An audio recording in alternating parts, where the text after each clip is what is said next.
Okay, so when you press the X, you get to the Miro board, and you'll notice that there are,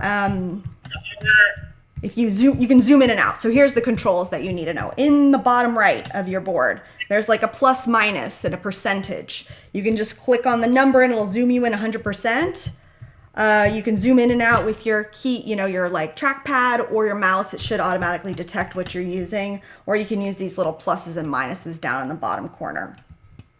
You can also, you'll be able to click on things. So as long as on the left side, you see that little arrow. So as long as your arrow is the thing selected, not the hand, you'll be able to click on stuff and move things and whatnot. And then that's pretty much, you type like you type. I'll write some things on there, and then we'll learn how to do arrows maybe in a minute. And some of this stuff we'll do together, and some of it I'll just have on the board in case you want to go back later. And anybody who's watching this later, if you're in the Gather, you can get on the board. I might try to put a link to the board somewhere else as well. But you can find your own frame. Okay, so we know sun is the biggest input of the energy. Then that's getting absorbed by plants, also algae, which are similar to plants, but seaweeds and other little water organisms, and then also some types of bacteria. But we've got all the things that do the photosynthesis. All right. So then where's the energy going to flow from there? Something's going to have to eat the plant. So what would that probably be most likely in this list? Insects. Insects are most likely to eat the plant. So the energy flows from the plants into the insects because they eat it. Okay. And then insects, who do they pass their energy to? Is it the hawk? Hawks may eat insects. They could eat insects.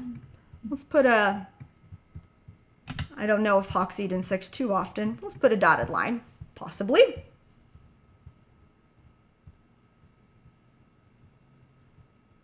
Certainly here, somebody needs food. The snake. Yeah, the rodent. Rodent needs food for sure. Rodents are probably not going to eat hawks nor snakes. So they probably in this thing. A hawk could eat a rodent. A hawk could definitely eat a rodent. A snake could. Yeah. So this seems like a pretty good one. Maybe insects to hawks as well. And then snakes. Rodents would transfer their energy to snakes. Also, snakes could transfer their energy to Fungi. for sure, and also let's see, rodents could get eaten by hawks. Yeah. So you can see we kind of have this mashup of energy conversions. Hawks can eat snakes too, so snakes could transfer their energy. Oops. To the hawk as well. And so forth. And then we've got these fungi and bacteria. So who's going to end, and they're decomposers. So those play into the system in a number of spots, right? Because plants, they're going to end up giving their energy to bacteria and fungi. When does that happen? If they were giving their energy to decomposers, what's happened to them? Obviously, the fungi and bacteria aren't like being an herbivore on the plant. The sun. I believe is this one. Oh, that is actually, if you look up at the top key, that's going to be heat energy from body processes, which is interesting. So heat energy so there is some heat energy from the sun. Yep. But there's also heat energy from all the body processes in a plant. Plants, yeah. There's heat energy from all the body processes of insects and the rodents and the snakes, right? And the hawks. And I can make these different colors, so you can change the colors of those so you can see all the heat energy. So basically we have heat energy coming out of every level, and that's the energy exits the system as heat. Hawks also lose some of their body heat, as well as the body heat comes from doing the activities of the cell, right? So we've got all this loss of body heat here from all the different groups. And then plants, how are they going to get eaten by fungi and bacteria? Well, if they're decomposers, that means the plants die. So after the plants die, they get recycled back into the environment, right? And that's by the bacteria. So that's how decomposers get their food. They eat all the stuff that dies. So basically everything would eventually die and go to bacteria and decomposers as their final energy process. And I can make this look a little prettier. But the idea there is that you end up with this web, basically, of inputs and outputs. And the idea is that it flows in through the sun, goes through the organisms. Every level goes out as heat energy, very disordered energy that it just goes into the environment, can't be used anymore. And then also eventually gets to the decomposers, which then release energy as heat as well themselves. And then they eventually recycle the components back into the environment. So the chemicals keep cycling, molecule stuff, but the heat goes in and out, flows in as sun, out as heat, ultimately. Okay, so that's the idea of this flow. Then we want to do the other type of energy transformation. So we can look at these here and we can figure out what kind of energy. Remember, we have a few different types. We have, and there's different names for these you might hear depending on who you're talking to, basically.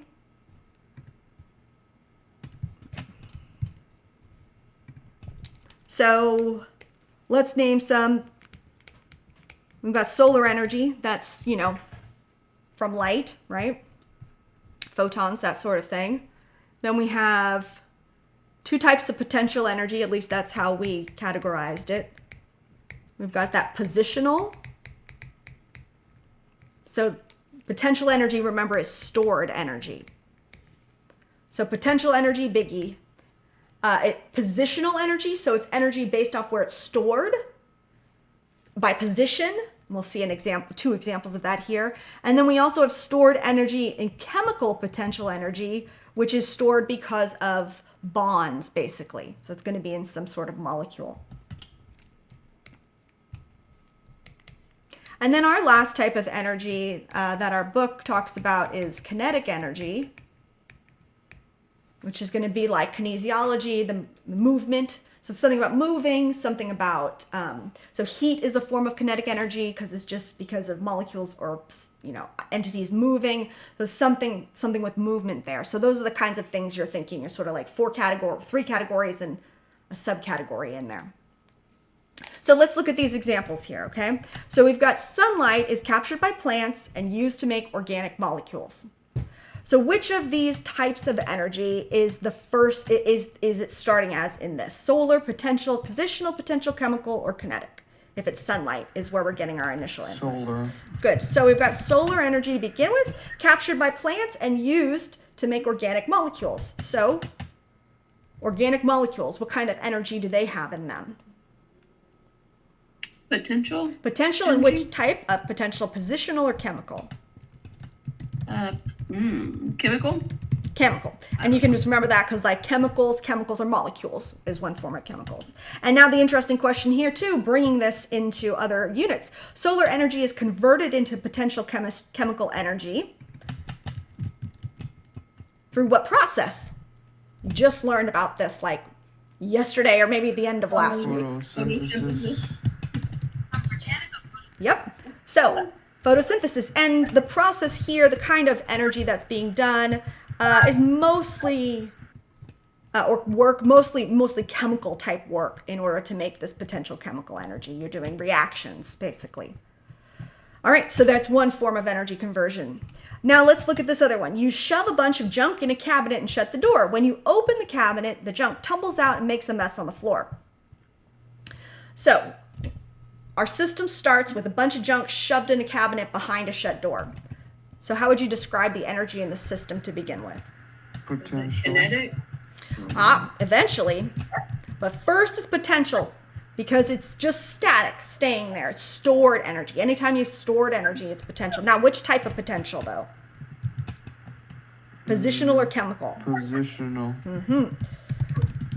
Now, so this is not chemical because it's not a molecule. It's because of literally the position being shoved behind the door. This is the same thing as water behind a dam, that sort of idea. So we have positional potential energy, positional potential energy, and then, Terry, it goes into the kinetic energy because everything falls out and goes in the kinetic energy. So that would be like doing, there's different types of work we can do. So this is doing mechanical work in a way. Work of movement, making something move. Photosynthesis is predominantly chemical work, which is the work of doing reactions, basically. So now we have a situation here. Nutrients, in other words, organic molecules, consumed from an apple, being used to make ATP energy in the mitochondrion, and then the ATP is used to row the boat. So we have two steps here. So how would you describe the organic molecule energy, the nutrient energy? Where's it starting at there in the apple? Solar, no. Chemical. We're just starting potential. Potential, and then, yep, chemical.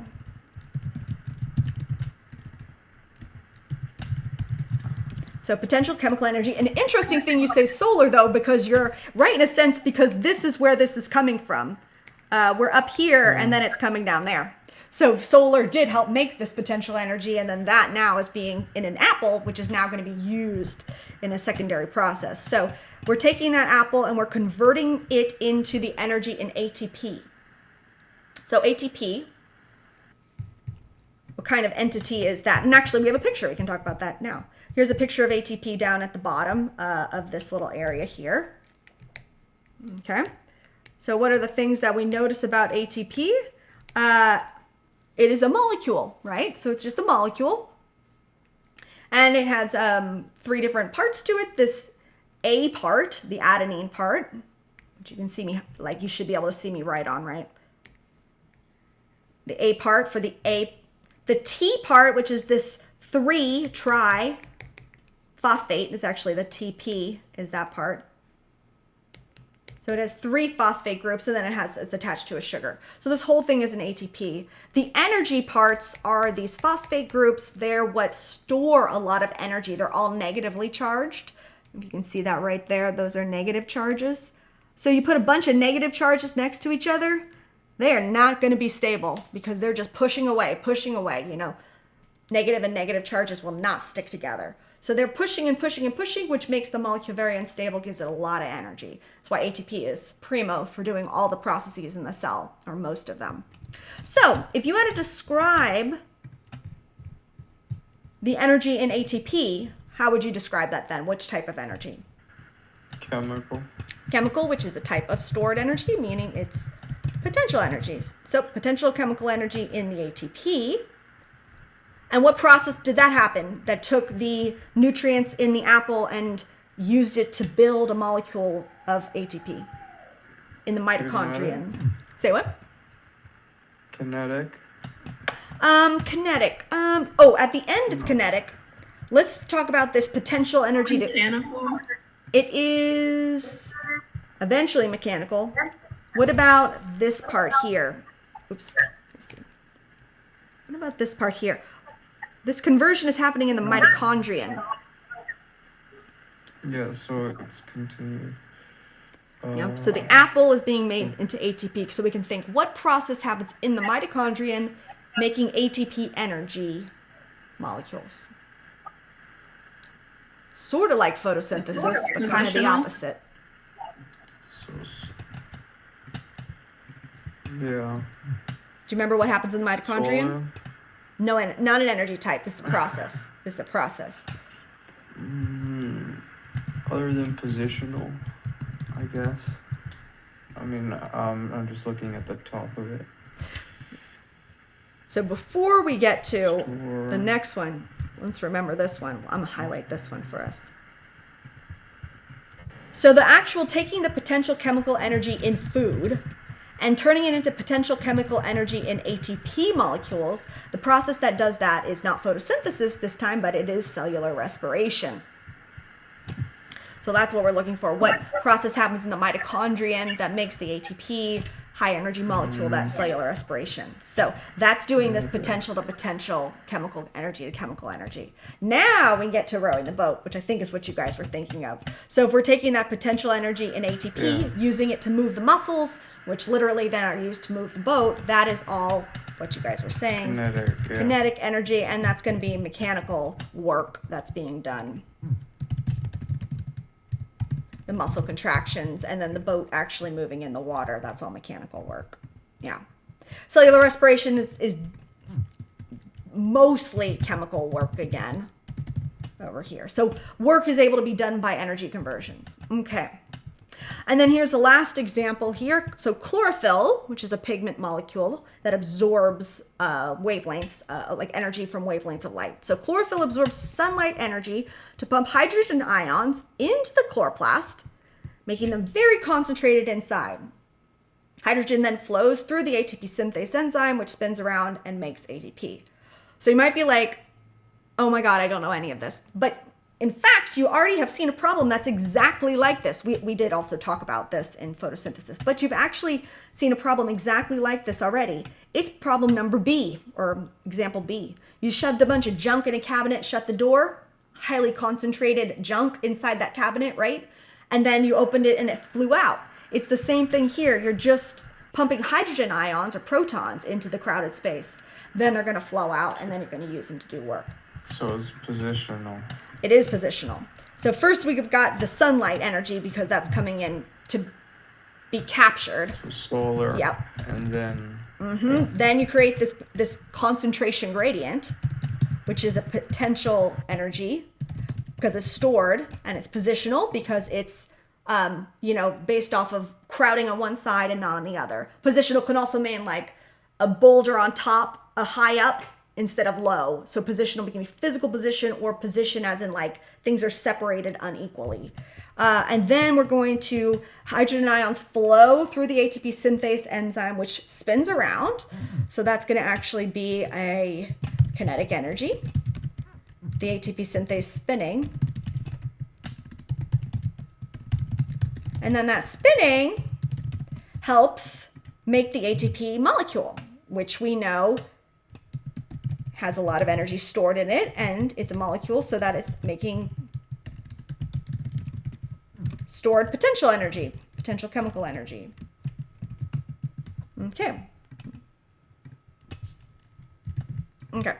And let's see, solar to positional. Oh, what process is doing the solar energy to actually doing this pumping? That's actually part of photosynthesis.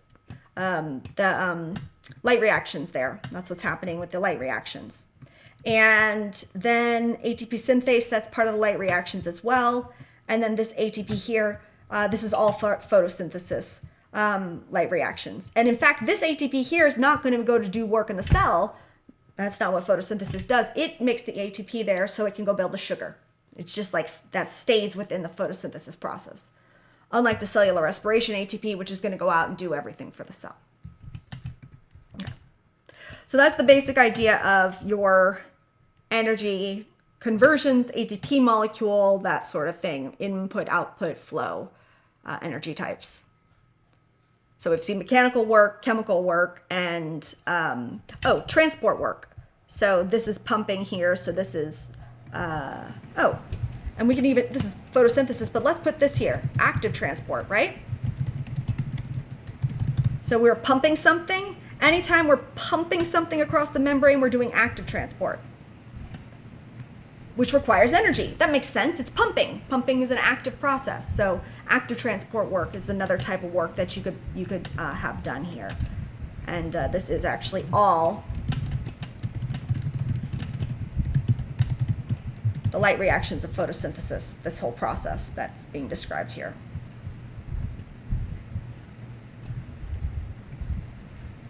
Okay. So that's what I have to say about that. Let's go to this next. So I jumped us to this biomolecules table.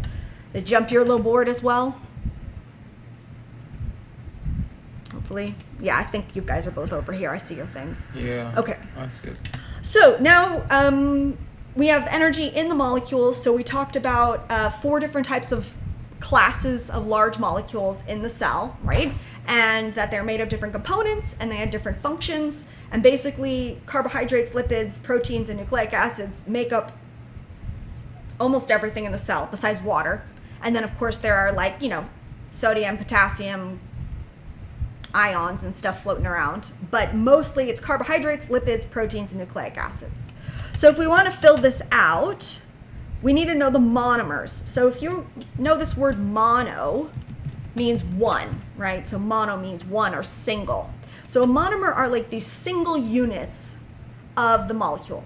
So carbohydrates is a big category, and we want to know what's the single unit of a carbohydrate. Now the nice thing about this one is that it has the word mono in it as well, meaning one or single. So this one is a mono, and then carbohydrates include sugars. And that word for sugar, saccharin, sweet, sacro, that's all sugar stuff. So a monosaccharide.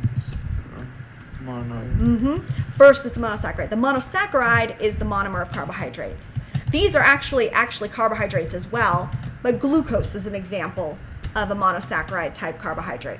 So that would be, the monomers are like, if we're thinking of a pearl, a monomer is like a single pearl.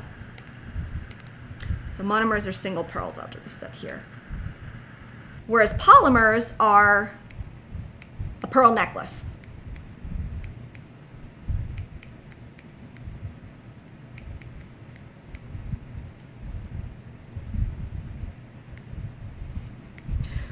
So we have pearls on a string or a pearl necklace with hundreds of thousands of individual monomers depending on the molecule. So like carbohydrates would have a few hundred, and nucleic acids could have, thousands. Maybe not 100,000. Within one DNA molecule? They're big. So we have tons and tons of them on our string, okay? So a monosaccharide is the carbohydrate monomer, and then we say, so poly means many. That's what poly means. Like a polygon has many sides. Polygamous relationship has many partners. It's all coming from the poly. So we call the carbohydrate with lots and lots of little monomers together a polysaccharide, right? So an example of that is starch, and we'll go to these examples in a minute, but starch is a big, long chain of a bunch of glucoses. So we'll talk about some examples in our body. So we've mentioned the glucose. That's an important one. I guess we'll do this in order. Glucose is a really important one because that's what's made in cellular respiration. So what's glucose's function? Mostly an energy source. You can also use it to build stuff. So glucose, good energy source. What else do we have that's going to be important? We have starch. That's a polysaccharide. What's starch for? So starch is in things like potatoes, right? So, and we use it for energy, but what are potatoes using it for? Potatoes are storing their energy, right? So that's part of the plant that the energy is stored as. And what's it going to do later in order to get the energy out of it? It's going to break down the starch into little glucose monomers and use those glucoses as energy source. So that's an important one, and this is a plant. What's another important one? Ooh, we have something called cellulose or fiber. I think they call it in our book. Fiber. Starch can also be fiber, but non-soluble fiber. Cellulose, that's another plant one. It's going to be important for plant cell walls. It's very rigid. It's like what cotton is made of, the fibers of the cell walls. It's really strong, which is great for helping keep plants, from being wilty and keeping their shape together. And are there any more that we're gonna say? I mean, there's lactose and sucrose, all that kind of stuff. Those are some of the biggest ones here. I'm not going to worry about examples in foods for our purposes, but these are some of the most important carbohydrates in the body: glucose monosaccharide, starch, and cellulose polysaccharides. One more. Glycogen. Hold on one second. Let me check something. Are you... Oh, I can't do it. Okay.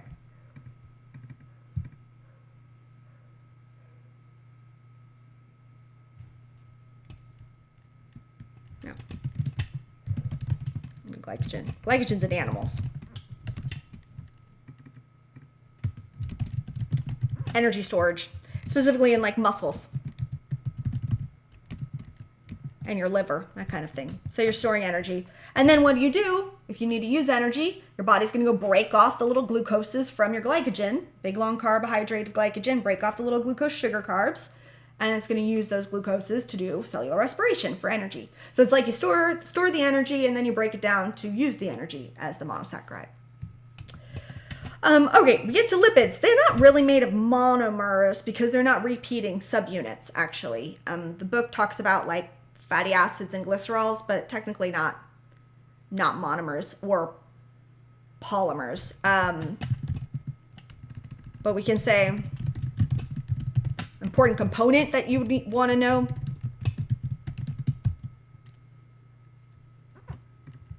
For many lipids, fatty acid tails are part of them.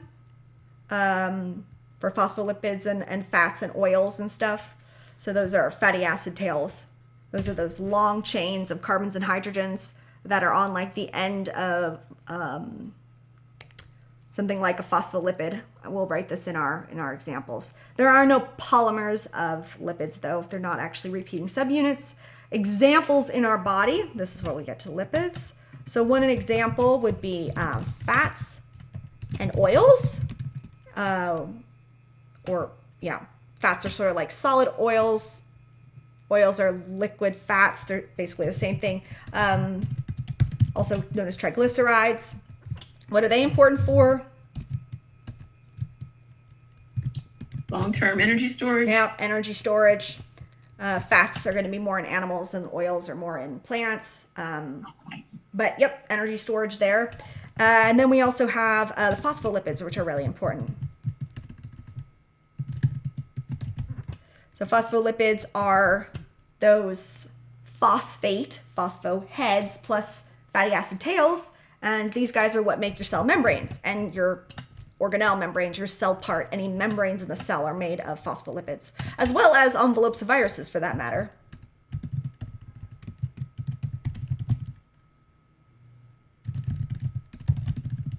So membranes and envelopes are going to be made of phospholipids.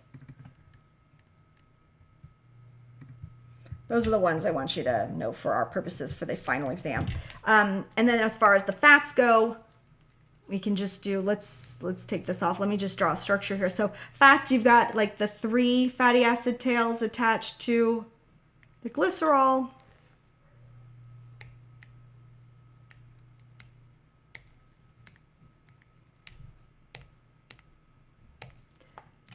And for the phospholipids, you have a phosphate group attached to the glycerol, attached to 2 tails. So like a phospholipid, we could represent like that with the phosphate head on top and the 2 tails underneath. So this would be a fat here, and that would be a phospholipid. There are also steroid signaling molecules, but these are what I think are probably are going to be most important for the final, the fats, phospholipids.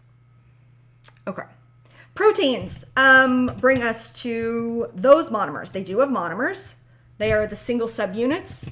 They are not proteins in themselves, unlike monosaccharides, which are actually carbohydrates. These are just the monomers. These are the beads on the string called amino acids. Many amino acids put together, called a polypeptide. Poly meaning many, peptide, pepto, all that stuff's going to always refer to like either protein or digestion. In this case, polypeptides referring to many peptides, many of the amino acids. So that's a protein. And then those guys get folded up and become proteins and assembled. So example type proteins, one example that you'd want to know is this type called an enzyme.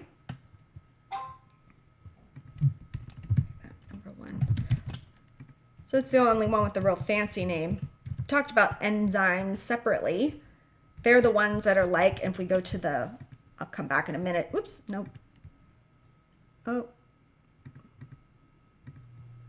Where did my enzyme go? It's out of order.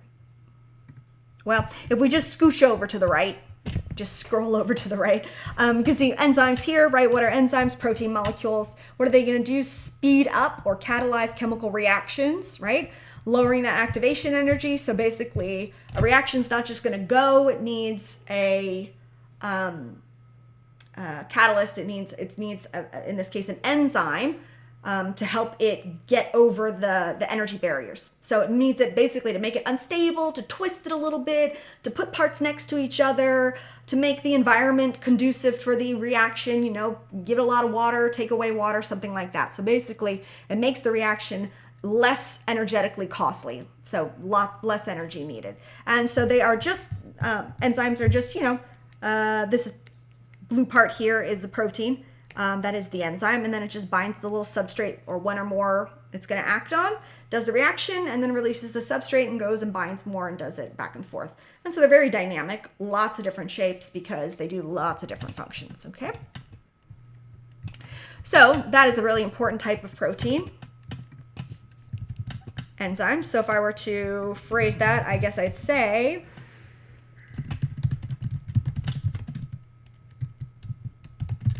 promotes chemical reactions in the cell.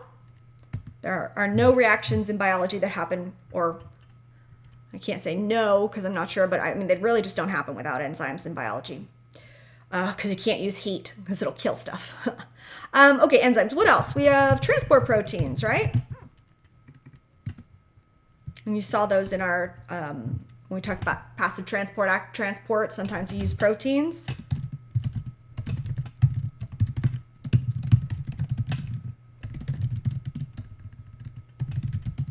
So I guess if I had to describe that, those transport proteins are going to move stuff across membranes or around the cell. Or it could be around the body, like hemoglobin's a transport protein that moves, you know, oxygen around the body. Okay. There's lots and lots and lots of types of proteins. What else we have that you would want to know?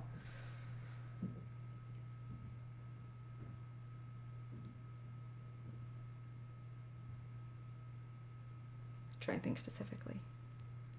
How about, let's see, you want to know,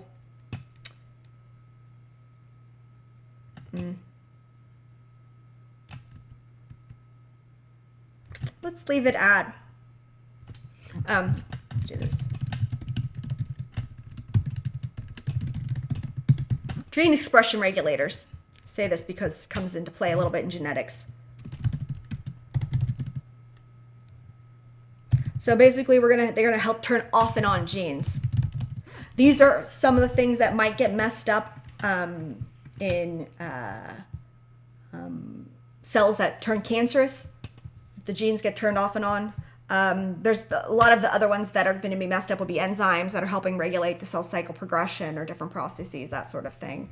Gene expression regulators, though, and they can also cause new phenotypes, new physical features, which may or may not be advantageous or neither. But like in our rock pocket mice that we've looked at during the semester, you know, had the light mice and the dark mice, and then the ones that ended up on the dark rocks got selected for because those predators in the environment that were eating them if they could see them. In that case, like how did you have a population of light mice and get a dark mouse? It was because you had changes in the DNA, which then ended up changing what the proteins are like. So then the proteins do a different job. In that case, it changed a receptor protein, a protein that receives signals. That's actually the protein that is changed in the mice in the story that you guys looked at. They have a different signal, which makes it have more pigment, or changes the signal, which makes it have less pigment, and so it gives you different color. So lots and lots of different types of proteins, though. Okay, and then let's get to our nucleic acids.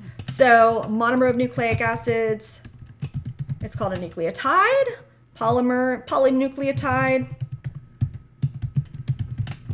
And examples, we have two types. We have DNA and we have RNA, the two types of nucleic acids. That's where the Na comes from, nucleic acid. If I had to describe DNA, I would say It stores information. I'm going to go a little further. We could say for how to run the cell. So it stores all the information for how to run the cell. RNA does a lot of different things.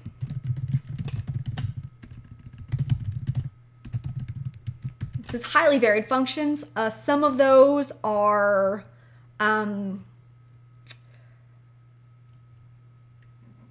like helping get the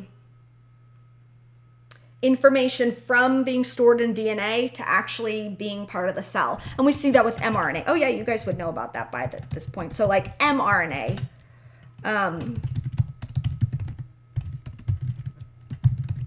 so it's an intermediary of information between DNA and finally when we ultimately make proteins.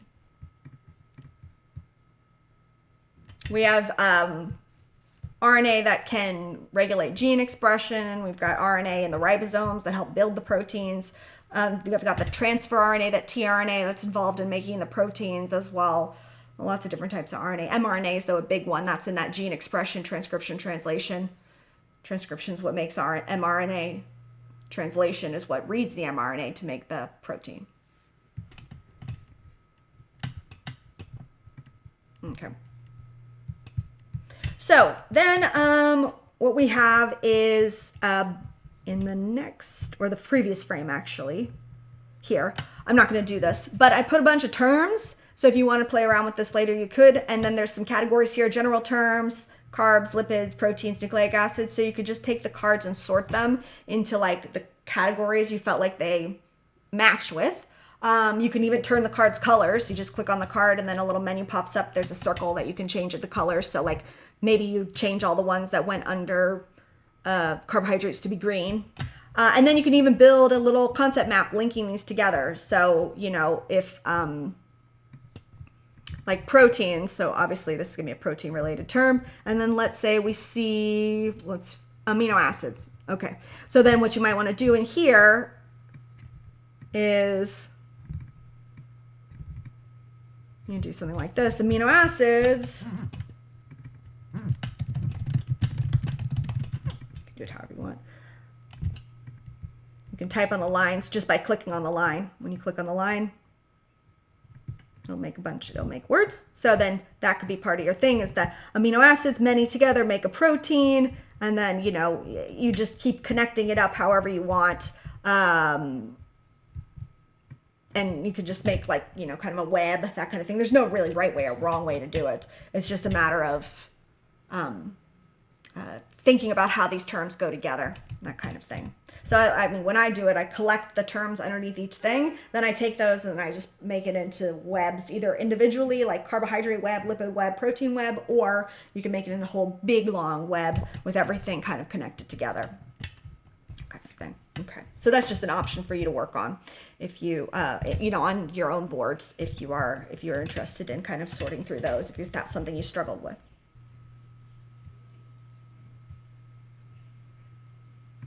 Let's do transport tables. Okay, I'm on frame 5. All right, so now we get to transport, because we have molecules now. Great, they make up the cell, they make up all the things in the body, they have energy and all that kind of stuff, but we need to get stuff inside and outside the cell. And this is particularly because that cell is made of cell membranes, right?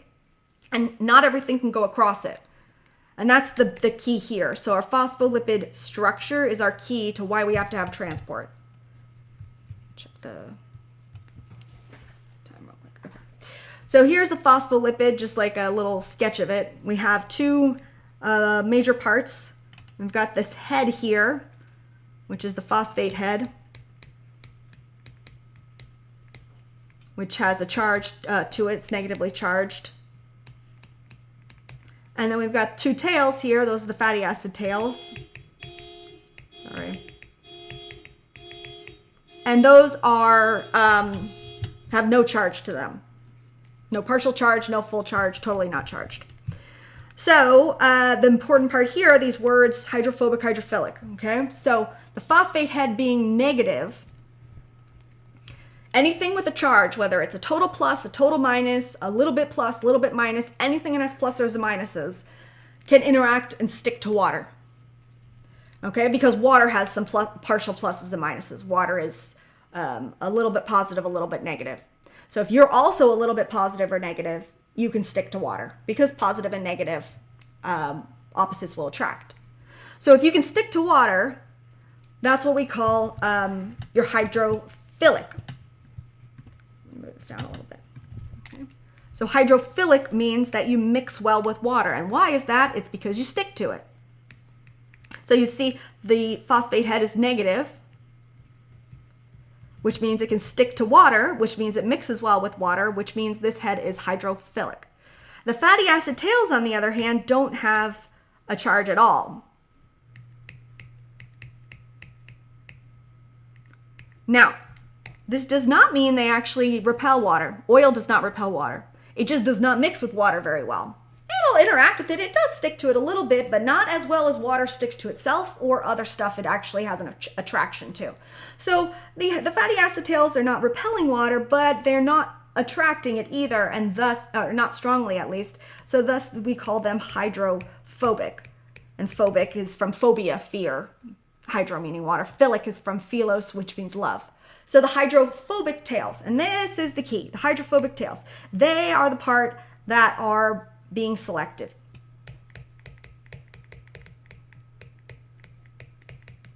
They're going to only let other hydrophobic stuff through and only little things.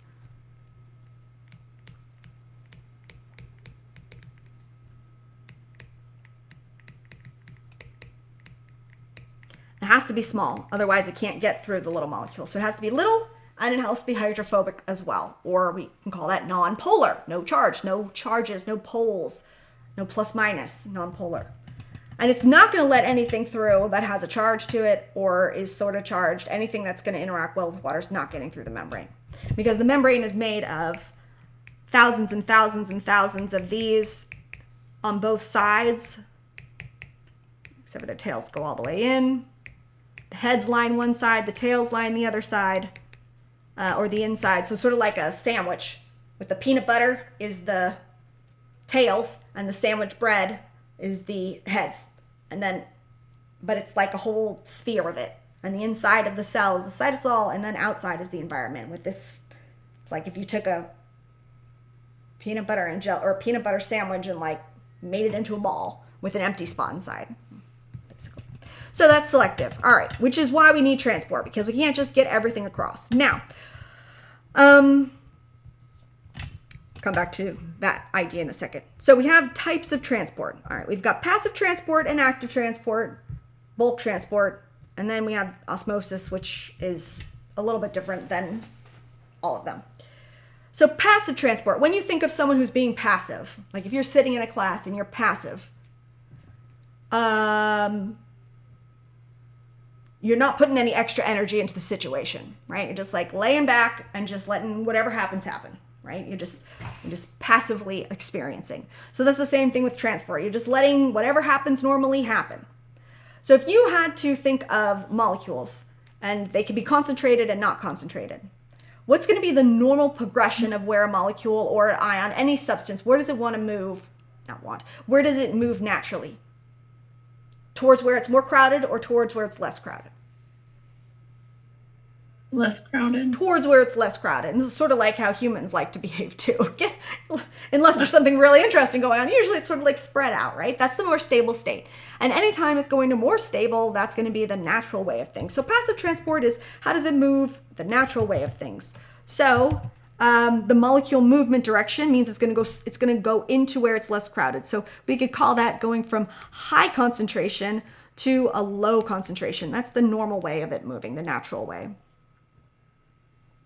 Where does the get the energy for this movement? Well, it doesn't need extra energy because it's going the natural flow of stuff. So it's going to automatically go that way. But it does require energy to do it. It's just the energy is already in the system because it's already an imbalance, like the water behind the dam kind of idea, or the hydrogen ions inside the chloroplast, or the clothes or the junk inside the drawer. There's already a potential energy there. So where does it get its energy? It's going to get its energy from the potential energy in what we're going to call the concentration gradient or the concentration imbalance on, both sides of the membrane. So basically, it's already stored potential energy. The positional potential energy of the system is where it gets its energy, not extra stuff. Does it need proteins to get across? Well, we just saw over on this side, on the right side with the structure of the membrane, that not everything can get across by itself. So does it need transport proteins? It depends what it is. So we can say that sometimes it needs proteins to get across depending on what is crossing. And the two types of passive transport where it's just flowing from high to low, we have simple diffusion.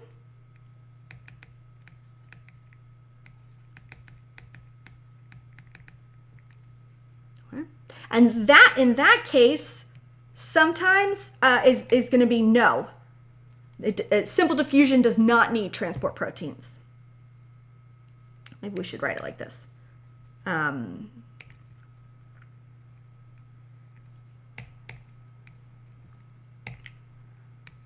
So simple diffusion does not need transport proteins. What kinds of things do simple diffusion? Stuff that can get straight across the membrane. That's why it's simple, just like goes straight across. And who gets straight across the membrane? Small stuff that is going to be hydrophobic or non-polar, okay? Gases, in large part, in biological systems.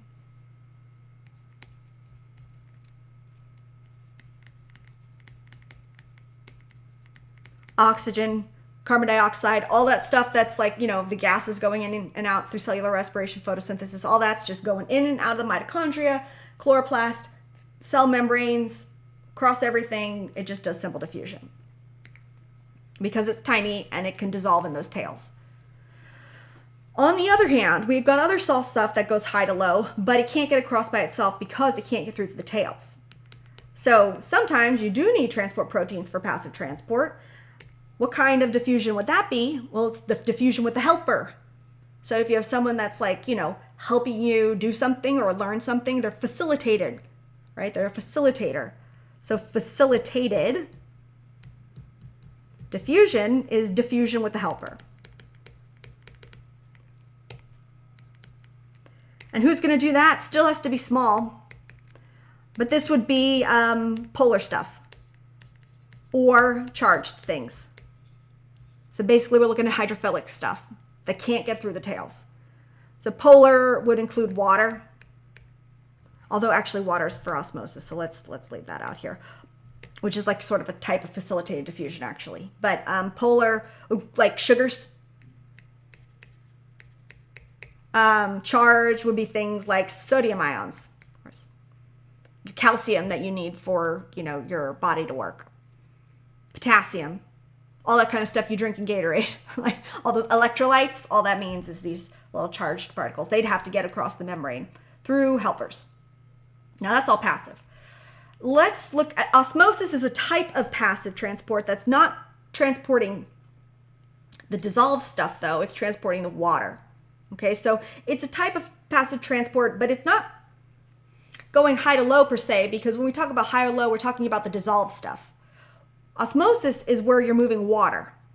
So if we just think of it this way, let's just think of this overall. Water moves into the higher concentration to even it out. Even them out. That's how I think of it. There's not really types of osmosis or anything like that. Osmosis, though, is the water. Water is going to move into where it's concentrated. Because the whole deal here is that nature moves towards being equal. Now, if everything went to being equal, everything would be dead. Equal is not actually the best condition for most things. In fact, it's unequal is better. Survivable. But things do move towards being equally distributed, including concentrations. So water will move into the higher concentration to dilute it, and because it leaves the other side, it's making that more concentrated, and so it'll try to even it out. So that's osmosis, water moving into the higher concentration. And that brings us down here. So if we come down to this environment description, this is all about osmosis down here, this table.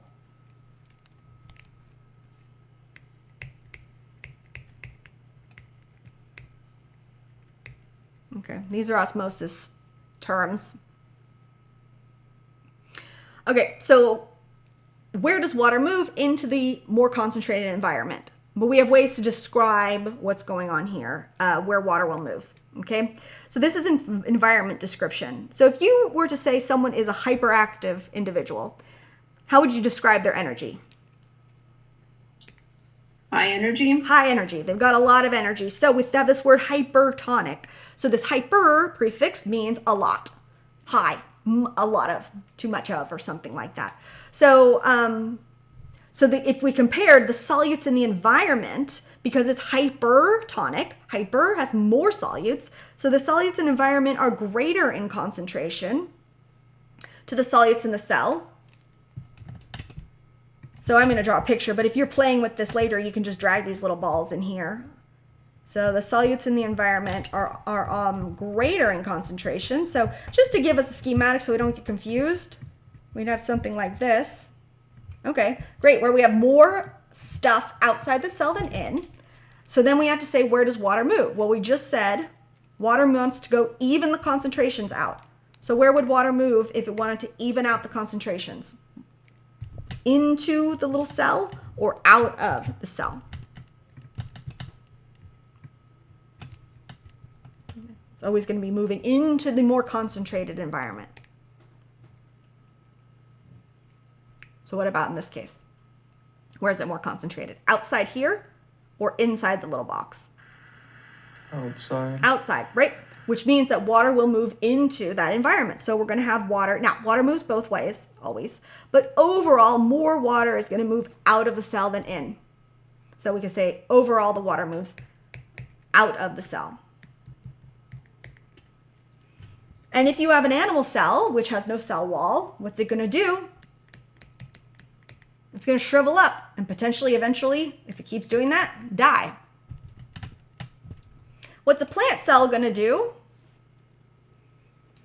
It's going to shrink up and do what we call plasmolysis or plasmolyze. Do you need to know that for the final?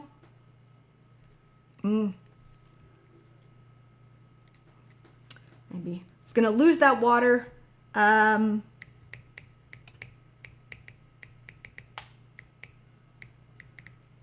Plasmolysis is when it can't shrivel because it has a cell wall, which makes it rigid. But like the cell membrane sucks in from the cell wall, and it kind of becomes not plump at all, and eventually will die. So it's like that sucking in of the cytoplasm and the cell membrane, and then it's going to die if it stays like that for very long. So not a great condition for either of those situations. Although there are plenty of organisms that live in hypertonic environments, they just have to have mechanisms to allow them to do that. Something where they don't lose their water or they get extra water in, something like that. But if everything's just left to itself, this is what will happen. All right, then we have an isotonic environment. So iso, you might know isosceles triangle, equal-sided triangle, isometric exercises. It's when you hold a position in the same spot. So iso is referring to same. So solutes in the environment is equal to the solutes in the cell, the concentrations. We can just represent that. Now it's not going to be actual literal number, right? We're talking concentration here. We have something where it's just going to look equal in and out of the cell. So what does that mean water does? Well, it's even already. So water just moves in and out of the cell equally.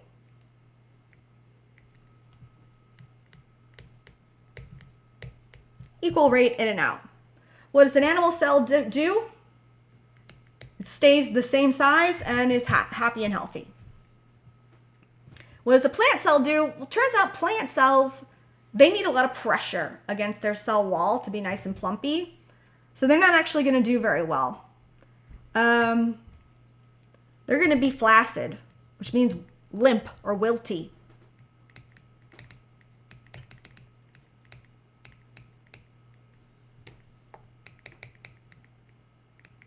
So we're going to have these last flaccid, limp, and wilty cells. Not great. Are they going to die yet? Probably not till they get to plasmolysis, but it's not going so well for the plant. So isotonic environment's good for animal cell, not for plant cell. And then last we get to hypotonic environment. Hypo is like the word hypothermia, which a lot of people know means like you don't have enough body heat, you got really, really cold. So hypo or a hypodermic needle means underneath the skin. So hypo means the solutes in the environment are underneath or less than the solutes in the cell.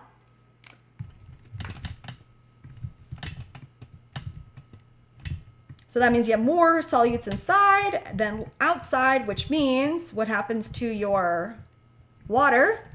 How's it going to move to even it out?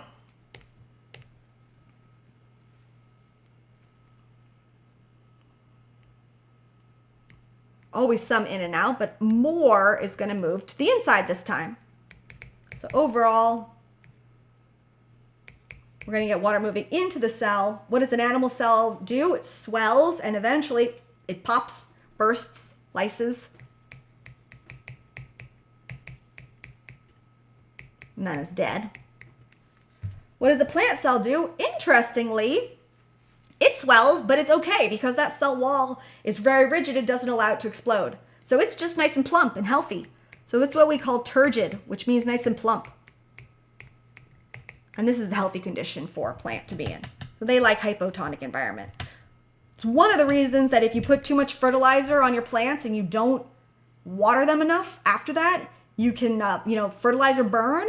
It's because you created a hypertonic environment that basically pulls all the water out of your plants and then kills them. I mean, there's other reasons too, but for the fertilizer, but that's one of the things why you have to like water it so it's not too concentrated outside. You can drown a plant though with too much water because it needs gases actually, because it needs to do cellular respiration. So just like we need gas for cellular respiration, oxygen, plants also need gas for cellular respiration. They need oxygen as well. And so you can drown them by watering them too much. But, at least you're not putting them in a hypertonic environment. We'll do that. But let's do active transport and bulk transport. Okay, so active transport is going to be requiring outside energy. Okay, that's why it's active, because it's an active process. So molecules are going to go against the way they normally go. So that means they're going from low concentration, squashing into higher concentration, abnormal direction, which is why it requires extra energy, because it's not the normal flow. Where does it get the energy? Outside source, often ATP, sometimes the sun. Yeah, those are often where we're getting the energy to do this type of transport, but it has to be some outside source of energy. If you're doing active transport, it's not just flowing, right? Because it's going the opposite direction. So you always need a transport protein. I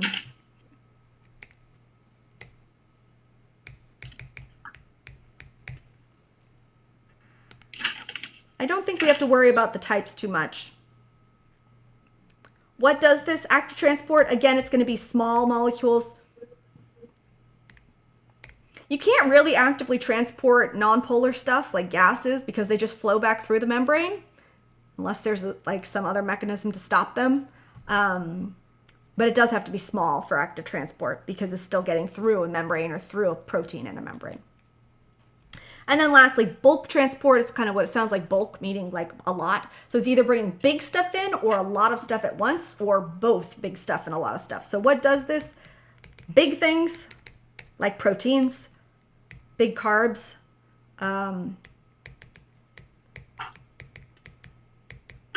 big molecules like proteins. This would also be how you get something like a bacteria into a cell or a virus into a cell, like if the white blood cell's trying to eat it. So let me read that. Big molecules like proteins, also things like viruses, bacteria, or just like a lot of stuff at once. Like it could take in a lot of outside liquid at one time. Molecule movement, it can go in or out actually. Energies from ATP, that's not that important. Transport proteins, it's not transport proteins. Instead, it's like the whole membrane pinches in or fuses out.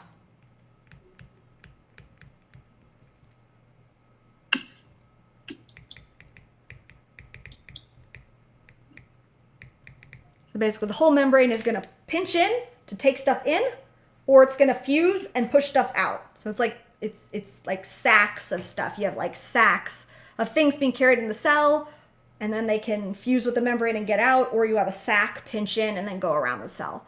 So it's very large compared to like just moving across a membrane. Types, endocytosis. Cyto is stuff, means cell. Endo means inside. So endocytosis is taking a lot of stuff in at once. Exocytosis, exo means out, like exoskeleton of an insect. So this is out of the cell. So endocytosis taking in, exocytosis releasing out. And it's going to be for big stuff. It does require energy.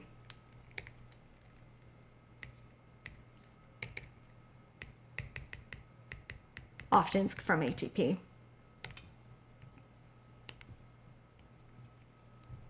Outside source. Okay. Go to that one. This. Okay. So I went back one. All right. Cellular respiration, photosynthesis. I think that's important. And this will hit two things here. So what do you need to know for these? There's lots of moving parts. So what I think generally the way I like to think of it is like, okay, what are the steps of it? Just like the names of the steps. What's the point of each step? What goes in and out of each step? Like how are they connected? So that's what I'm making on this table here, okay? So cellular respiration is these first four, photosynthesis is the next two, and then I'll just draw a little picture of them together on the right. So cellular respiration has four processes, or sort of, basically four main things. The first one, we can think of like, what's the input here? What's the input overall into the process? Well, actually, let's draw this. Let's draw the cycle first.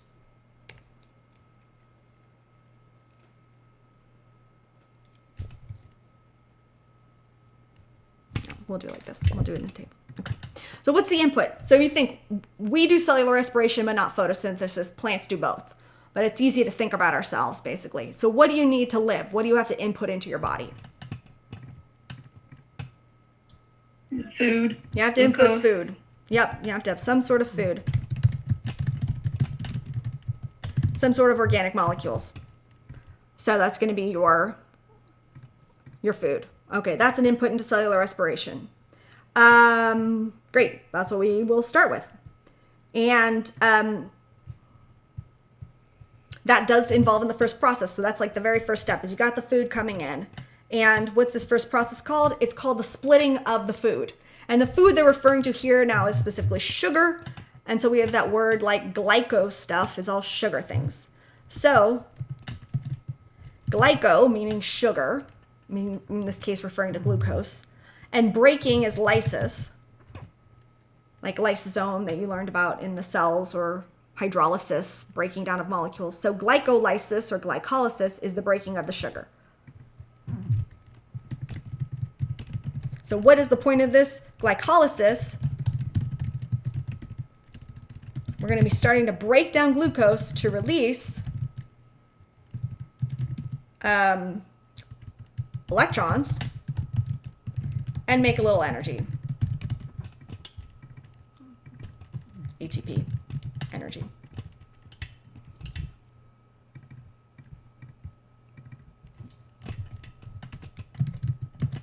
You can use any organic molecule or carbohydrates, lipids, proteins. You can feed them into various parts of cellular respiration. So it's not like you literally have to just eat glucose, right? You can eat other things that can be converted into glucose, or you can put stuff into not glycolysis, but later down the pathway. But like the classic, going from the very beginning of glycolysis, it does have to be glucose that's going through the whole process if you're starting at the very beginning. So basically we have glucose going into glycolysis, getting broken in half. So what do we have come out? The split glucose. I'm not going to ask you this part for the exam, but it's called pyruvate, which is just the split glucose molecule. Just literally split it in half. We also have two other things that come out of it. What did I say we needed to do? We are going to make a little energy and make a little ATP. So that's an output. Just a little bit. And what else? We're going to release some electrons. So remember, electrons can't just like be floating around on their own. They have to be in a molecule. Okay, so we need energy. We need electron shuttles, electron carriers. So both photosynthesis and cell respiration are literally about electron movement and to like make ATP to do stuff. So it's all about where are the electrons. So you have electrons being shuttled around the cell. And in cellular respiration, your shuttle is called NADH when it has the electrons in there.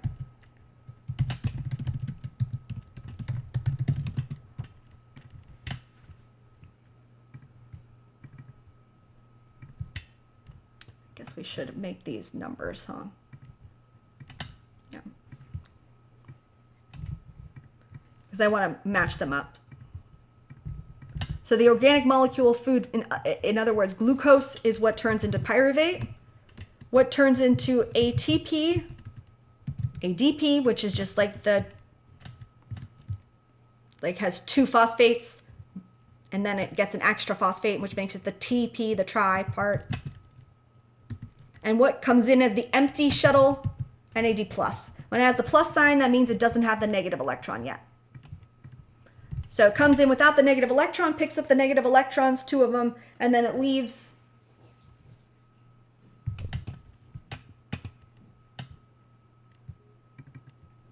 The whole point of like glycolysis, or the whole point really of cellular respiration, the first three steps, is to get these electrons out. We're trying to get electrons out. Why are we doing that? Because we need to run the electron transport chain. That's what food's good for. Food's good for two things. One, brings in atoms to make stuff, like carbons and hydrogens and oxygens. Two, it brings in electrons. So when you get energy from food, what are you getting? You're getting electrons from food in this process. So glycolysis is the first step where you do that. We make a little ATP, that's fine. Not too much though, not enough to run the whole cell. Where is the electrons gonna go? Let's just make a note of this. It's going to the electron transport chain in the mitochondrion.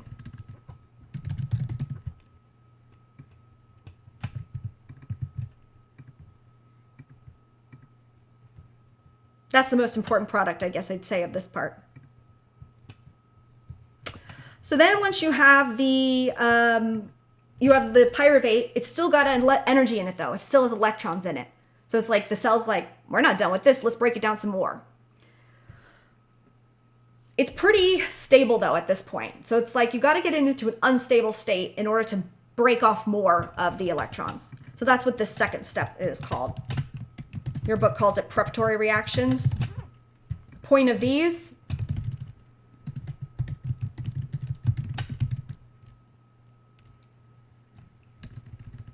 say you wanted to make pyruvate reactive.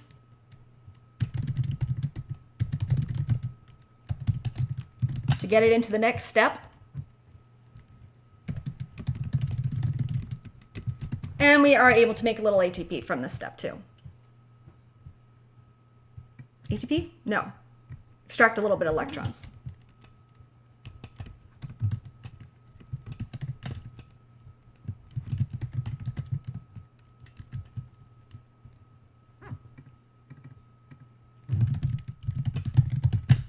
Okay. So what are we going to do here? Well, we take the thing from the step before, pyruvate.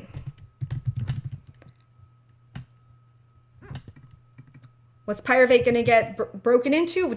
It gets turned into acetyl-CoA, which is really unstable, really reactive. That's great. That was the point of doing this, to make this really reactive molecule. Otherwise, it's not going to do anything. So we want to make this really nice reactive acetyl-CoA to send to the next step. It happened to be that when we had to make this, we broke off a little carbon. So to turn pyruvate into acetyl-CoA,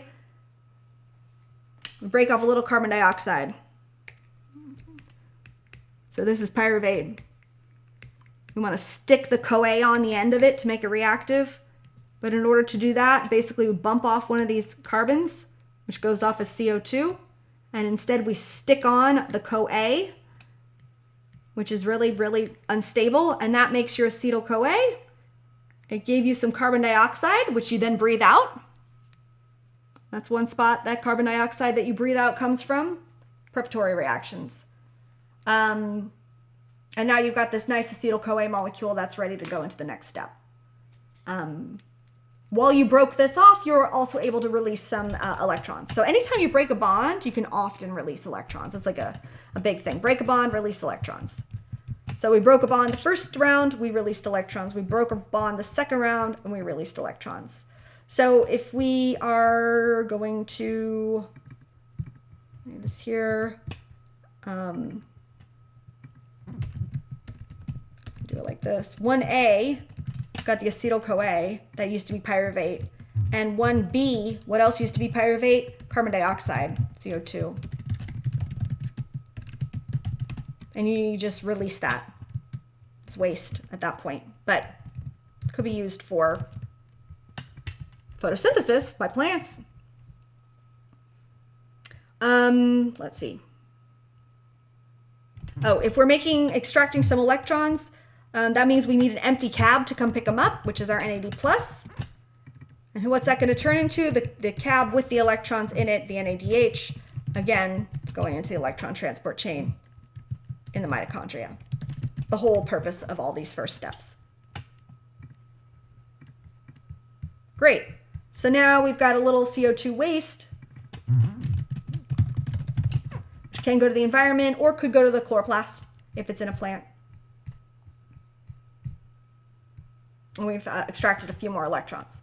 So then we want to take that acetyl-CoA in and we want to keep stripping electrons out of it. It's not done yet. Still got more electrons to get out, which is the point. So this is going to be the citric acid cycle. This is going to be the big step. What's the stage here? We're going to strip out all the electrons that we can.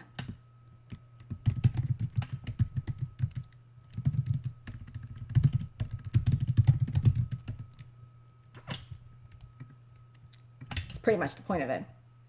You're going to extract electrons from the carbon compound. I'll just say extract electrons to send to the electron transport chain. So who are we going to do that? We need something to extract from. That's going to be acetyl-CoA and some cycling carbons. And what are we going to do when we extract electrons? We need somebody to take them away. That's our empty cab. That's NAD+, right?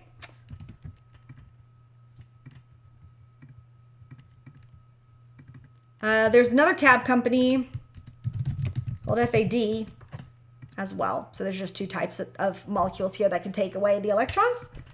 So what does acetyl-CoA turn into? Well, as it gets electrons stripped out of it, you break bonds to get the electrons out. So as you're breaking off bonds from this, you're releasing carbon dioxides, more CO2s. That's where it comes from. So the question is, where does carbon dioxide we breathe out and that plants produce, where does all that carbon dioxide come from? The food you ate or your body molecules where you're storing the food. So like if you are, exercising and you're breathing out all that carbon dioxide, where is that coming from? It's coming from fat stores. It's coming from glycogen, carbohydrate stores in your muscles and liver. It's coming from glucose in your bloodstream. It's coming from, whatever you ate or whatever you stored. So where does CO2 come from? Food. Same with the plant. Where does CO2 the plant's making come from? The food it's storing or its own body parts, whatever it's breaking down. People find that confusing actually because they're like, wait, food's solid, carbon dioxide's gas. It doesn't matter though. It's just because it's less molecules together. It makes it gas, it's just a smaller amount of carbons. So what does the acetyl-CoA goes into? It goes into CO2s and gets released from the body or the cell, mitochondria, the NADH and FADH2. It's not critical that you know FADH2 was name. As long as you can recognize these things, that's fine. Okay. So acetyl-CoA gets broken down into CO2. As those get broken off, we extract electrons, make NADH and FADH2 again to the electron transport chain in the mitochondria, the whole point of this. And then you have molecules that keep on going, like, you know, regenerating the starting product. That's why it's a cycle, but that's mostly the point here. Oops. Great. All right, those are the first three. Now, what have we done? We've extracted a lot of electrons and we sent them to the electron transport chain. So that's what the last step has to do with. Like, what do we actually do with these electrons? We need to use them for something. And we've talked about this in the energy conversions already, the idea here that we can use electrons to do work. So the last step here is called oxidative phosphorylation.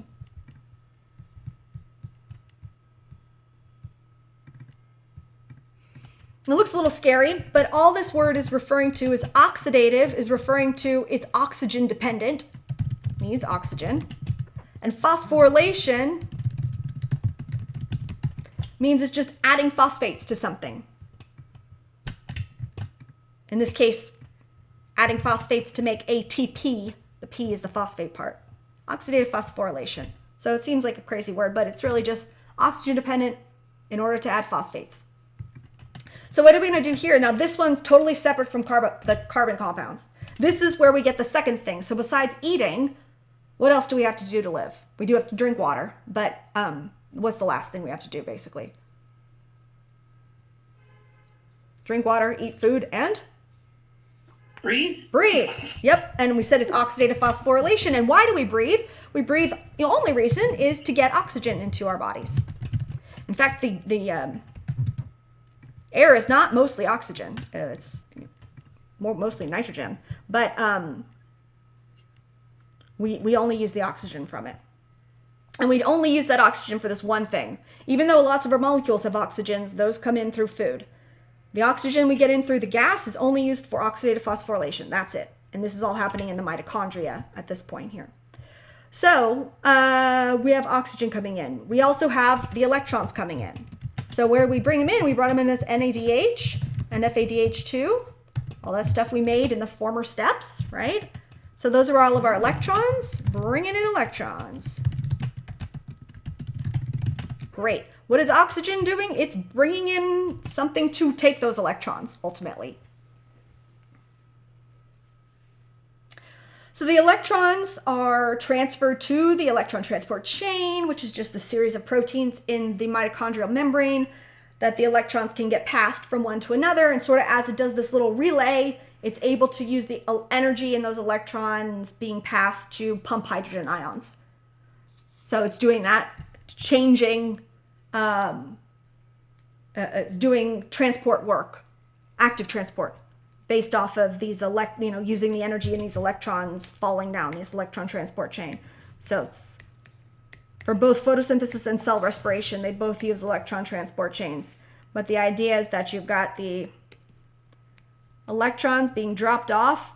They go from one part of the chain to the next, to the next, to the next. As they move down the chain, they're able to move hydrogen ions across the membrane, or protons, same thing, and make them really concentrated on one side, creating a potential energy gradient. Positional potential energy, concentration gradient. And then they get all nice and concentrated on that side, and guess what? That means that they want to move the other direction because they're super concentrated on there. So where are they going to move? From where they're more concentrated to less concentrated. And the only place they can get out of the mitochondria, and this is also true of the chloroplast, is through this little mushroomy looking enzyme that I drew here. They can only get out through that, and that thing is called ATP synthase. It's used for both photosynthesis and cellular respiration. It's just an enzyme, and guess what it does? Synthesizes ATP. ATP maker. It's an ATP maker.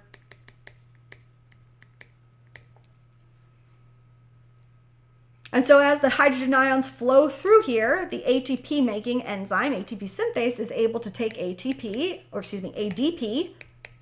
and it's able to phosphorylate, add a phosphate, and make ATP, the triphosphate form, which is the high energy form, which is the result. And this happens, the same process happens in both photosynthesis and cellular respiration. One's happening in the chloroplast, one's happening in the mitochondria.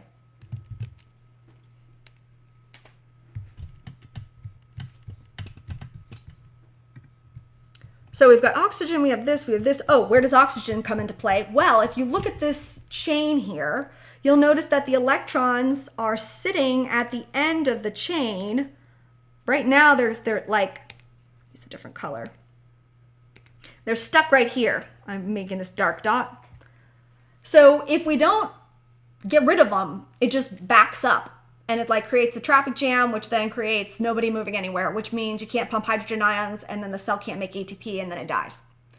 So and this is what some poisons do. Carbon monoxide poisoning messes up part of this process. Or, well, a different part here, but cyanide poisoning, let's say, messes up this transport process. It blocks it. So that's really bad. So we want to get rid of them. So how are we going to get rid of those electrons? Give them to oxygen. Oxygen's great at pulling electrons. It's like, loves electrons. So that's what oxygen is. This is why we breathe right here. The oxygen is going to take those electrons into itself, but it can't just take them as oxygen. It doesn't have any extra room. So how does that work? It's going to actually split into two. So the oxygen will just, one oxygen will take 2 waters and 2 electrons. And the other oxygen will take some more electrons and some more hydrogens, and then we just got 2 waters. You can see H2O, H2O.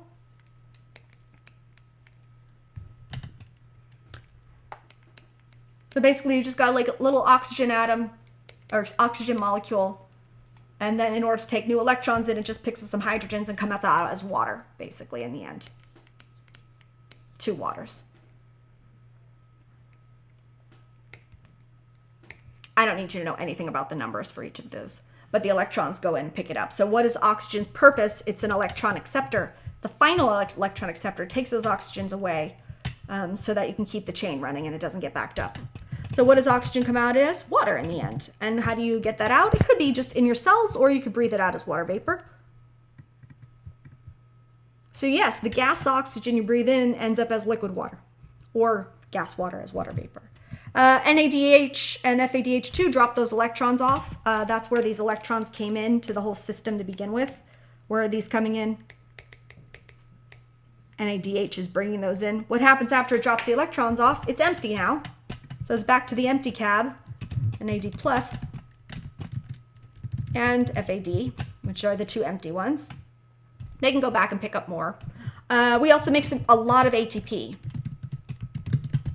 This is where the major. And if we're going to make ATP, a lot of it, we need ADP to begin with. That's the point of this.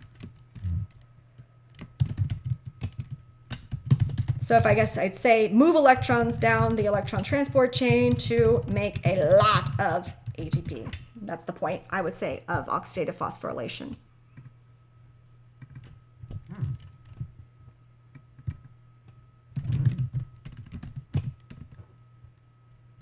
And let's just make a note. Oxygen takes these electrons away. So this is definitely something I'd ask you. I would ask you, why do we breathe? What happens with the oxygen? Where does the carbon dioxide come from that we breathe out? What do the plants do with the oxygen? Why do they need that? What do plants need carbon dioxide for? Same thing as us. Where do the carbon dioxide that the plants take in go? Makes their food. So I ask you those kinds of things. What's NADH or NAD plus good for? Carrying electrons around. Electron shuttle. The whole process here is basically about extracting electrons. That sort of thing. And then I guess in the citric acid cycle, we should actually also add ADP and then a little bit of ATP. It can make a little bit of ATP, but not enough to run the cell. And then this ATP is a lot of ATP to run the whole cell.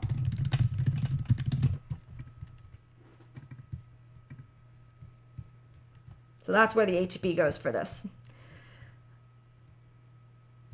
Well, that's cellular respiration. If we compare that to photosynthesis, it's like uses the same kinds of processes, but almost exactly the opposite in a lot of ways. So it's a little simpler. What is it? 2 parts to it: light reactions and the Calvin cycle.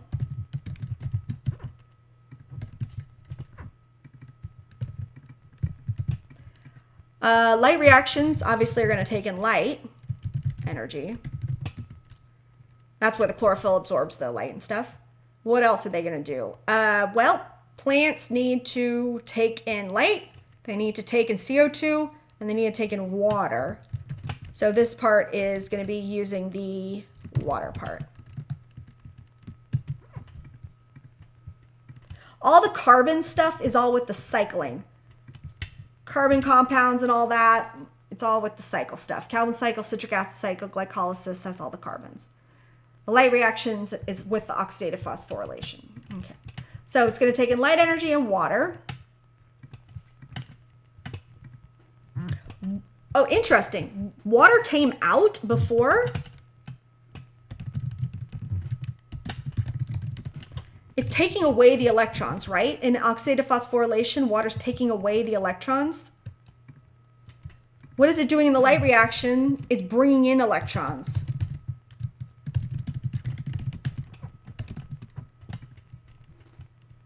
So oxygen picks up the electrons at the end of cellular respiration, turns it into water to take them away. Then it brings them into photosynthesis and drops them off. And guess what it turns into? Same thing it was before, back to oxygen. So it's basically like oxygen is cycling oxygen to water, water to oxygen, oxygen to water, water to oxygen, oxygen, water, water to oxygen. Just back and forth and back and forth. Light energy does not convert to anything. Oxygen is going to be the output, or after the water is stripped of the electrons. And that's, oh, what are we doing here? We're extracting electrons. So what's the point? Use light energy to move electrons down the electron transport chain to make some ATP. A decent amount, but to run the Calvin cycle. Not the whole cell. It stays inside the chloroplast. So it's very similar to oxidative phosphorylation. It has the membrane, it has the ATP synthase, it has the electron transport chain. It's got the electrons coming in, and it's got them falling down and the pumping and all that jazz. And it makes ATP the same way. But it just uses the ATP in order to run the Calvin cycle.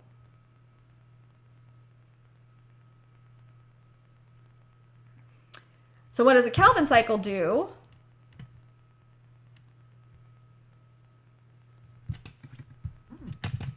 And, let's say this.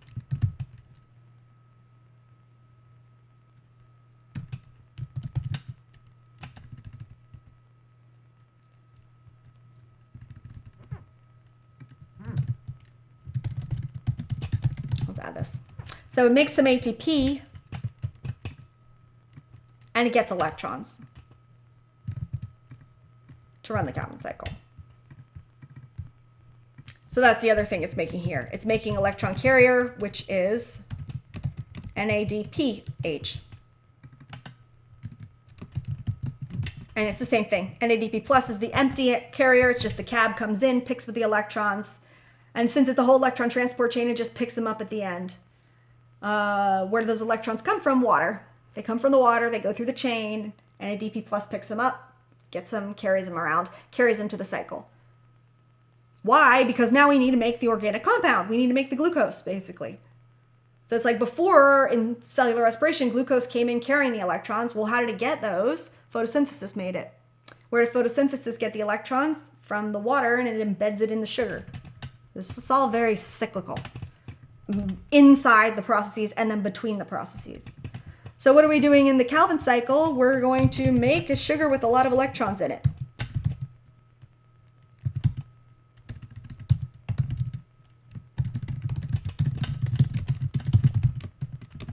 I'm going to say make an organic molecule like glucose with a lot of electrons in it.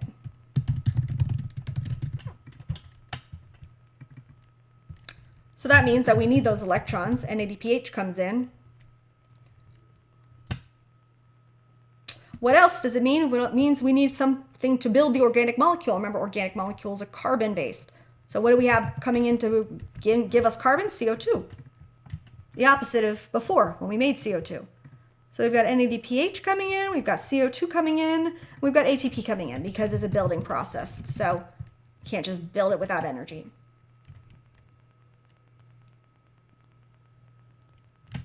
The CO2 and the NADPH, like the electrons get embedded in there, we make a sugar.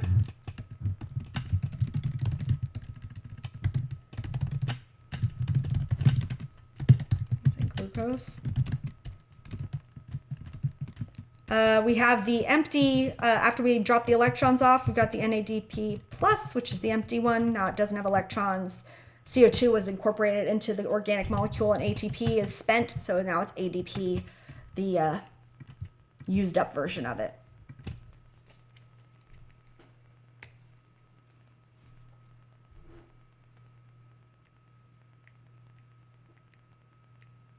So those electrons from NADPH go into, combine with the CO2s and some starter molecules in order to actually build this organic molecule.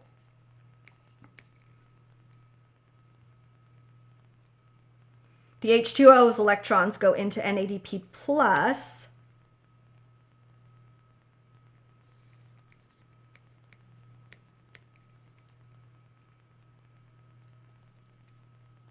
Yeah. So it's like, you can see the electrons just keep getting moved around. Stripped out, put in. So what's the point of photosynthesis overall, I would say? Use light energy or solar energy to build a molecule.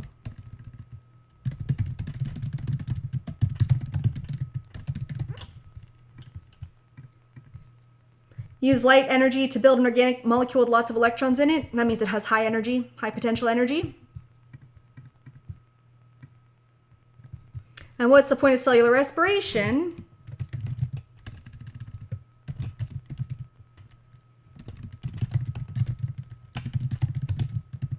I'd say the opposite, right? Really, it's extract electrons from an organic molecule to make ATP ultimately.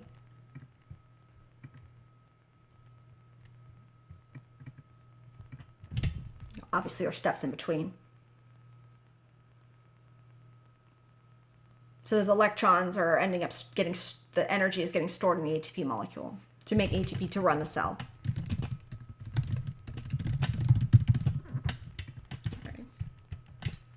All right. Those are the two of the more complicated things that we've talked about this semester. Cellular respiration, photosynthesis, but that's how they're related to each other. I think a lot of people missed stuff about cellular respiration on the first exam, so I definitely wanted to make sure I went over that again. There's not like scads of questions on them, but it is the kind of stuff I'm talking about, like what's the point? Carriers, ins and outs, why do we eat, breathe, plants do their stuff, all that kind of thing. Are there any questions about that? Is anything clearer at all than it was before? Yeah, it's coming back to me. It's coming back to you. That's what I like to hear. It's triggering those memories. That's good. I appreciate you taking the time to go over all of this stuff again. Sure. And of course, you can always watch any of the lecture videos if I have those up. Okay, so let's just, I'm not going to go through all the stuff. I know it's about time. Let's just preview these things, though. So there's a sheet on here about the cell parts. So do make sure you remember what those different cell parts are. I have a little thing where you can do, analogous features in the city, like what's the recycling facility? And it's like, oh, that one's going to be like the lysosome. So you take the little picture and you can move it into the lysosome spot. And it just kind of can help you remember, the different functions. So that's just, you do not have to do that part, but that's just could be a helpful thing for some people. And then I have the definitions up here. So like for lysosome, digestion and recycling of nutrients. So there you go. And that's similar to a recycling facility if the cell were a city. Okay, these are the ones they talk about in your book. So that's what I've gone over there. So those would be the parts that you want to know. We're also looking, I like this one below, where we're looking at, it's sort of like a Venn diagram, but it's the best way I could make one for more overlapping categories than the circles. Circles didn't work. So we have the blue part, which is eukaryotic cells only. So those are the cells that have a true nucleus. They have all the membranes inside. Animal cells, plant cells, fungal cells, protist cells. So tend to be larger than eukaryotic than other types of cells. And lots and lots of membranes, okay? So anything in the blue is just eukaryotic. Anything in the pink is just prokaryotic cells. Those are the smaller ones, bacteria and archaea. They're simpler, not less evolved. I mean, they're actually more successful than any eukaryotic cell. Prokaryotic cells have been around 1 billion years longer. Excuse me, but they are simpler. And then you have things in yellow that are just viruses. Then you have things in the purple that are characteristics or parts that all cells have, all life, which are all cells, or life is what's made of cells. And then we have life and viruses in this like orangey browny part, which is like everything overlapping. Okay. So we could do this here. Let's see. All right. Plasma membrane. So what types of cells have plasma membrane or the cell membrane? We could do it together because I'm not going to. What do you think? Who needs a boundary on the outside that regulates traffic, that contains the contents? What kind of cell would need to be able to like contain stuff inside? Eukaryotic, prokaryotic, or everybody? Both. Everybody needs it, right? Everyone's got to regulate what goes in and out, and everybody's got to like have some way to actually contain their stuff. So plasma membrane is in all life. Good. Let's see what else. We need stuff inside the cell, like fluid inside the cell, mostly water, some other stuff inside of it. So that is the cytoplasm, which is in all cells. Okay. We also need a way to make or to have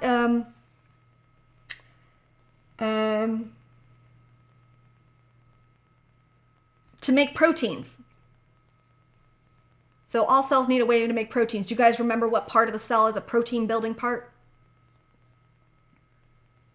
The mitochondria? No, a mitochondria does have its own Ribosomes. proteins. Yep, it actually mitochondria has its own ribosomes. Interestingly, because it used to be its own little bacterium, so it can make its own proteins. But the ribosomes are the little parts that do that, and both of them need to do that. Prokaryotes and eukaryotes all have to make proteins, so they have ribosomes. And then we have one more part that all of them have. They have to have the information to know how to make those proteins, which comes in the genome.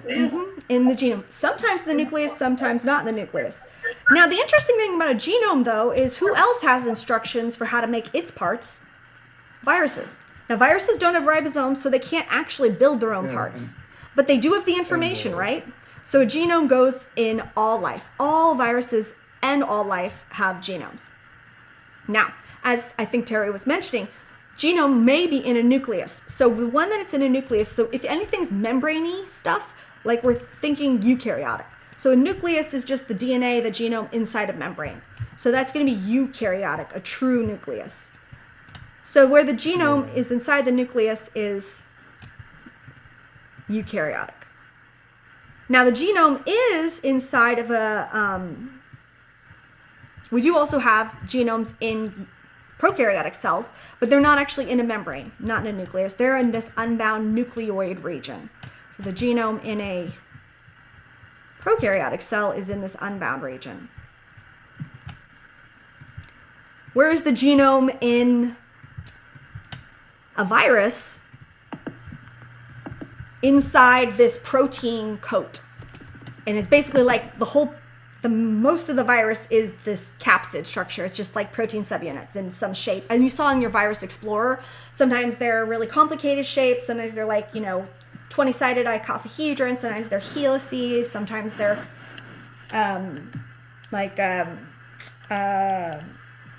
little like alien looking things. I mean, they're all just protein capsules though. So this capsid is where the genome is located in viruses. But it's not like inside the virus. Pretty much the capsid is the virus. Some capsids have an outside part too, but the genome would be inside this capsid. All right.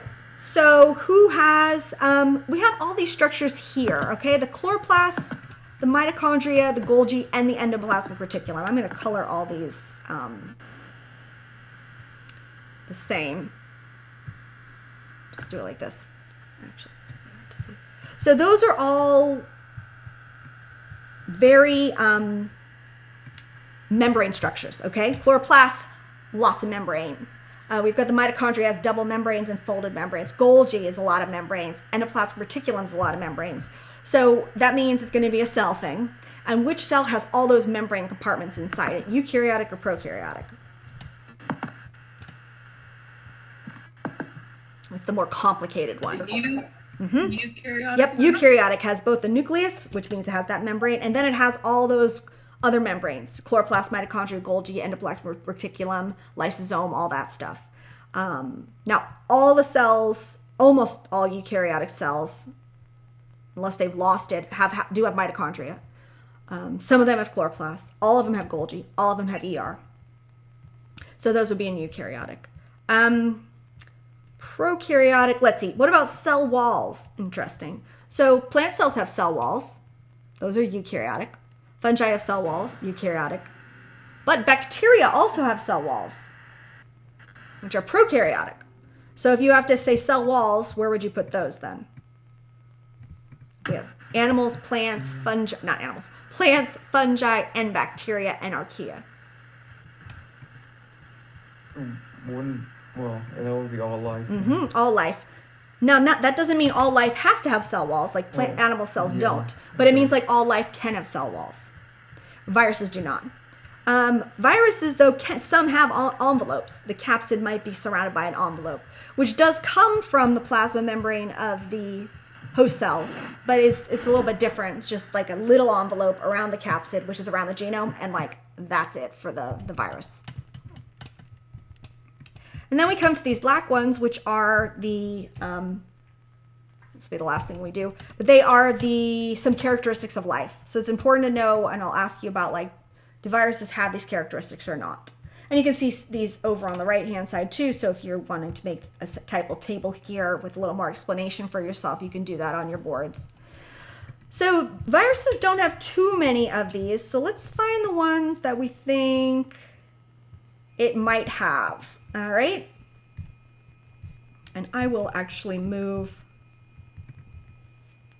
a copy of this.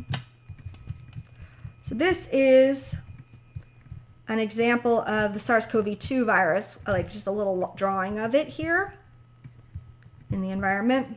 It's the one that causes COVID-19. So you see the capsid is this like lighter purple stuff on the inside. The genome is the squiggly stuff on the inside. And then you can see that there is an envelope in this one with some proteins embedded in it, those spike proteins. And then on the outside, the yellow and green is the environment. That's like wherever it's infecting. So would you say, let's look at this, has an organized structure. Would you say that this virus has an organized structure, or is it just a mashup of random parts? Organized structure. Definitely organized. Yep. And different viruses have varied organization, right? Envelopes, no envelopes, different types of envelopes, different types of capsids, different shapes, different types of genomes, all that kind of stuff. But they do have an organized structure, and life does too. So that is one of the ones that will go in all of life, and viruses have organized structure.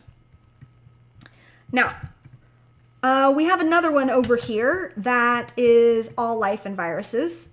And this is involved in why we have to get boosters or, recurrent flu shots, depending, could be different amounts of time. But why do we have to get our immune system retrained again? What happens with viruses? They can constantly change. Yeah. So, evolve. Right. So during the DNA, exactly. The DNA replication process or RNA replication process, you got mistakes being made in the process which change the sequence of their genome. And this is the same thing that happens in life too. The genome sequence changes in the cell or the virus, which means that the code is different for what proteins are produced or how they're regulated. Which means that if you have different shapes or regulation of proteins, it might give you a different outcome in the end, right?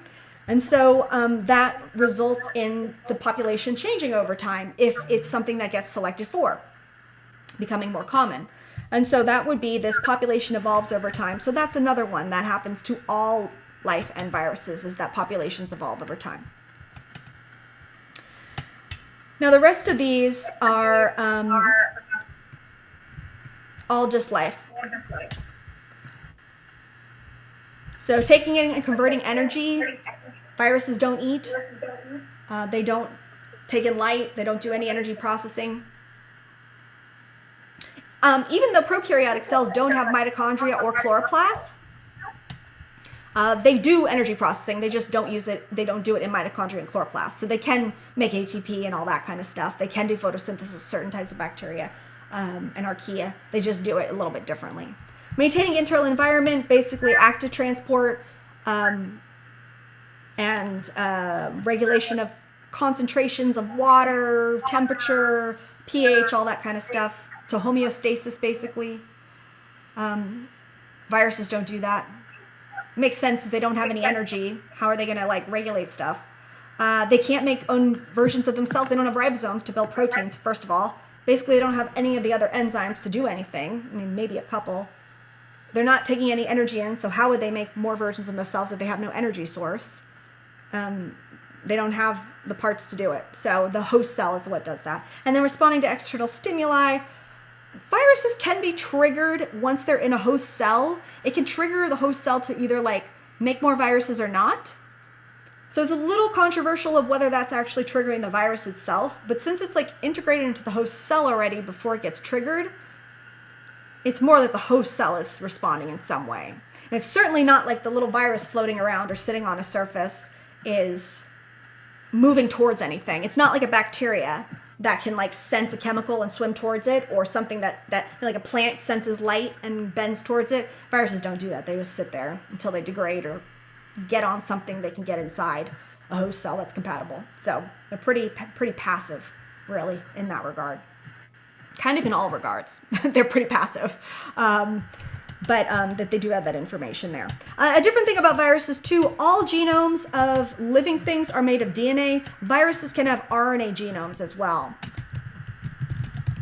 Single-stranded or double-stranded, that's different. Living things only have DNA genomes, only double-stranded DNA genomes. So that's a difference between the genomes there. There is RNA in all cells, it's just not the genome of cells. The little stickies for DNA replication go in the boxes, and then these little pink ones are for labeling the parts. So you can move them next to the parts that they are showing. There's a little video here to remind you about polymerase chain reaction. Then gene expression has some videos to remind you about transcription and translation. Here's the parts, like the definition of a gene. What are the different parts that are doing gene expression? They're colored here, where it's stuff that's the genome that is involved with like the DNA aspect is in blue, and then we've got some and the transcription is all blue. Translation is in this orangish color, and then we've got the protein afterwards. And then these pink, these stickies down here are for labeling the different parts. So for example, this double-stranded part at the top, like this thing here, it's double-stranded. So you know that that means it must be DNA, right? So you'd label that with DNA. And then you're seeing that DNA is now getting red to make a, you can see that this molecule here is lighter colored, which is actually a different type of nucleic acid. So you've got one dark colored and one light colored, which is just telling you that it's reading the dark colored to make the light colored. So it's reading DNA to make RNA. We'll say in this case mRNA, because it's clearly going to the next step. So, whoops. Making RNA here. Actually, RNA is both this one and that one.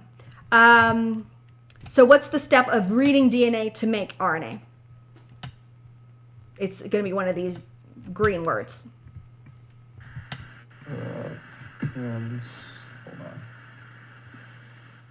Transcription. Transcription. And the way I remember it too is is it writing it in the same language or a different language? In other words, like, so to transcribe somebody, you know, if you're having a transcript from a YouTube video, usually they're writing the transcript in the same language that the video is in. If it's in English, the transcript's in English.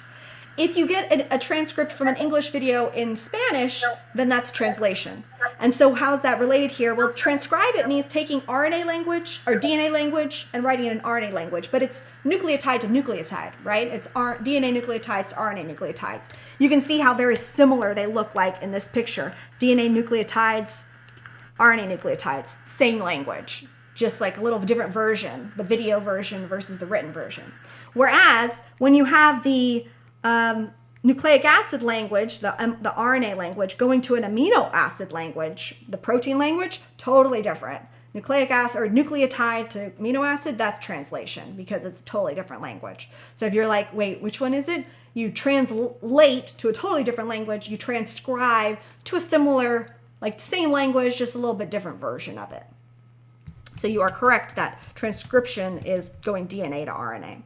And that would mean translation is going, the second step down here, RNA to making the polypeptide. And then what's going to happen here, you see the polypeptide folds all up on itself. So that's going to be this folding and processing. And in between, we have the mRNA processing. I don't think your book talks about that very much, so don't worry about that part. Locations, nucleus versus cytoplasm, etc. So you could label that up.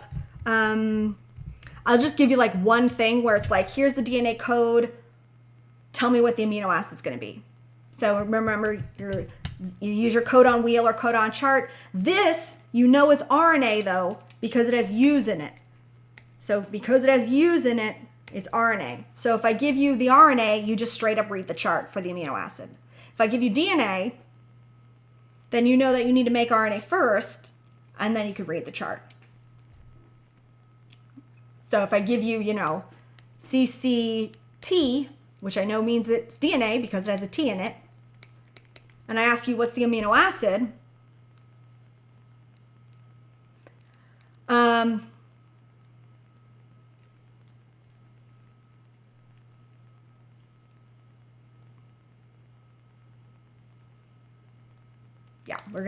we'll do it like this. Then you need to make it into RNA first. So what matches with the C?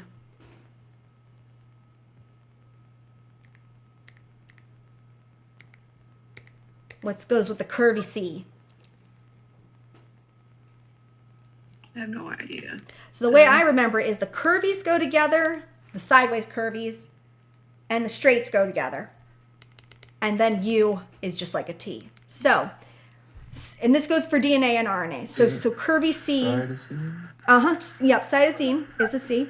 And it goes with the curvy G, the opposite one. So it's always complementary. So C's and G's in both DNA pairing and DNA RNA pairing, or if RNA is folding on itself, C goes with G. So this C is going to also go with the G. Now the question here is, what does the T go with? Straight letters go together. So T's and A's go together. The only difference here with this is if we have like a DNA that is CCA. Let's just do GCA so we can GCA. If we have the DNA that's GCA, what's the mRNA? Well, G is going to always match with a curvy C. C matches with a curvy G. And A would match with a T if it was DNA, but it's RNA. T's are always only in DNA. So the equivalent of a T in DNA is the same as a U in RNA. They're like, if you look at their structure, they're literally the same except for one tiny change. And then one's DNA nucleotide and one's RNA. But they're the equivalents, just one's in DNA, what's not RNA. So T is U, so an A goes with a U in RNA. And I guess if this is unknown, we could write this out. So if you're pairing DNA with DNA, like you're doing DNA replication, and you have an A, you put in a T goes with an A C goes with a G, and a G with the C. Those are the pairings. And that's how they zip up the middle.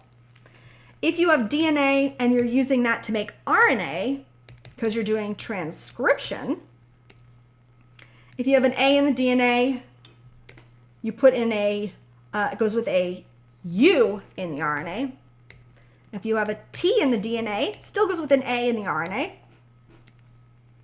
C in the DNA goes with the G in the RNA, and a G goes with the C. They're RNA nucleotides, but you can see it's basically the same pairings except for this U business.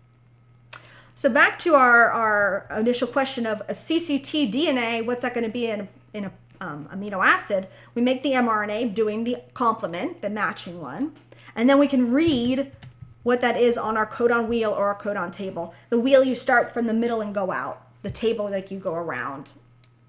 I like the wheel. But you always just start from the biggest and go smaller. So we're going to start with the G. So let's go to the G. And then from that G piece of the pie, we need another G. So we'll go to the second G. And then from there, we need an A. And you can see they're all actually the same. So there's the A. So this tells us that the amino acid that's going to get put in is glycine.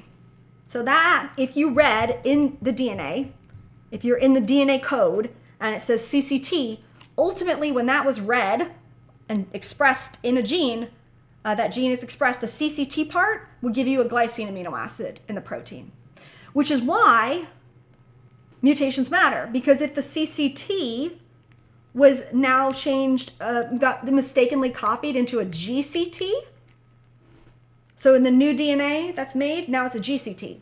The cell didn't catch the mistake. Now what does it code for in the mRNA? A CGA. So it's a difference in the first one. Let's see if that matters. CGA, let's go look at our codon wheel. CGA, arginine. So now in your protein, instead of putting a glycine into the chain, into the polypeptide, now an arginine gets put in the polypeptide. Does that matter? Depends.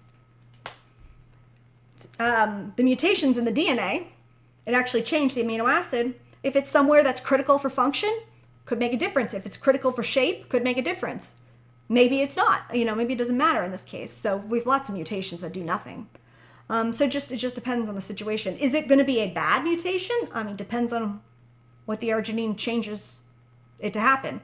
And you can imagine too, if you end up changing larger sequences, like it's not always just a single change in the DNA. You might have a deletion of a nucleic of an amino acid, or DNA nucleotide. It gets skipped. So during DNA replication, the machinery accidentally jumps over one. It doesn't leave a hole in the DNA. It just leaves that out of the sequence. So now it's all just shifted one back. The cell doesn't know. It just keeps reading it like normal. And now everything will be different because all that code, it's like if someone printed a book and left out a letter, but left all the spaces the same. Like it was like every word in the book is a 3-letter word. And someone accidentally left out a letter, but still made all 3-letter words. After you leave that letter out, but still make 3-letter words, everything's going to be different after that, right? Because all those 3-letter combos after that letter was left out are different. Same thing if you put an extra letter in, all the 3s change. And so that just gives you a larger scale mutation, a larger scale change, which would make more nucleotides or more amino acids different, which might have an impact on the protein. So, maybe not though. It just depends on what part it's in. Sometimes the mutations code for a stop, like an early stop signal, which makes the really small polypeptide, which probably doesn't make a protein that works, so you have no protein. Is that good or bad? Just depends. If it's advantageous or not. Depends on the environment. So what's advantageous or not depends on the environment. Depends on the trade-offs. A lot of stuff is neither selected for nor against, So will it become common? Will it be selected for natural selection? Depends on the scenario. Okay.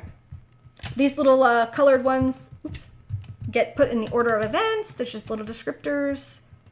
And so forth. And then I got some practice genetics problems. Let's see. Oh, this is just some definitions. So you'll take the pink ones and put them next to the corresponding yellow one. So they're just, definitions. The pink are the definitions. The yellows are the words.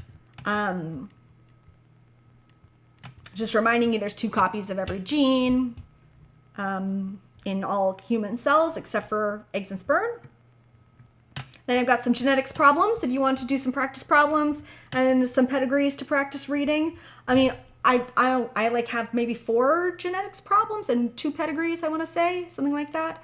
So basically, a blood type 1, a regular one, dominant recessive, an X-linked one, you know, where the male has an X and a Y with only the gene on the X. The female has 2 X's with a copy on each X. So you just work those. And I have videos for those. So I have some problems you could practice there if you wanted to. And then we have the, cell cycle, mitosis, meiosis. So basically just knowing like what are the big things that happen in the event, in the parts of that. I could fill it out for you though. And there's a cool video here showing a cell dividing so you can actually see the chromosomes condensing, aligning in the middle for metaphase, moving away for anaphase, decondensing into 2 new nuclei for telophase, and then splitting in cytokinesis. And the same thing happens in meiosis, just has twice. And the whole thing there is you're getting varied cells. So like mitosis gives you exact same cells that you started with. Good for making new body cells, things like that. If you want variation, which is what you'd want for reproduction, because variation can be advantageous for, you know, keeping population alive, meiosis gives you variation because it has, you know, that mixing up of DNA during the process. And it gives you cells that have half the amount of DNA, which makes sense because if you want to put 2 cells together to make a new baby, you better only bring in half the DNA from both of them. Otherwise, you're going to get like double the DNA every mating, right? Because but you only want half from each parent. So when it goes back together, it makes a double. Each parent gives half and then it makes a double. So that's why you need a process that's going to actually give you half the amount of DNA in the gametes, the eggs and sperm. So that it can actually result in a diploid organism that actually has just 2 copies of every gene instead of more. And then this last one, very last thing, is just, I guess we can do it together. Let's do it together because it's a little complicated. All right. So it's not complicated, but it's just set up a little differently. So yellow ones go in the yellow boxes. All right. So here's our situation. Here's a natural selection example. We've got a population of mice that are living on dark rock. They have light fur and dark fur. So which yellow thing describes that initial scenario? Population of mice with both dark and light fur living in one area.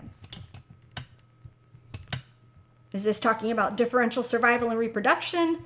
Is it talking about the population shifting, a selective pressure, multiple generations, or heritable variation?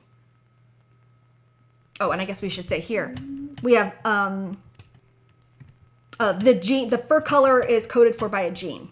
And there's 2 versions of it, a light color and a dark color. So what would you say? 2 versions of the fur color. The population has a mix of fur colors in it. Which yellow one does that sound like? Is it population shifts towards adaptive? Is it that one? Eventually, not yet though. Right now, we both versions of the mouse are equally well adapted at the beginning. So at the beginning, they're both equally well adapted in the starting environment. They just got a lot of different fur coats. And those fur coats are genetically coded, which means that's heritable. That's what heritable means. So we've got heritable variation existing to begin with. Great.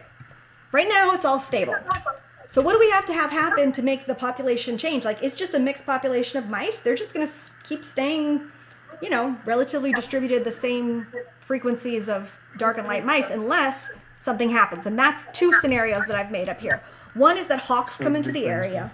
Yep. And one is that heat becomes more intense. Exactly. So we've got a selective pressure arise in the population. So now there's something going on where not everybody's going to be able to make it and make babies as well as everybody else. That's the whole thing. And it's not just survival, right? It's making the offspring that really is the crux there.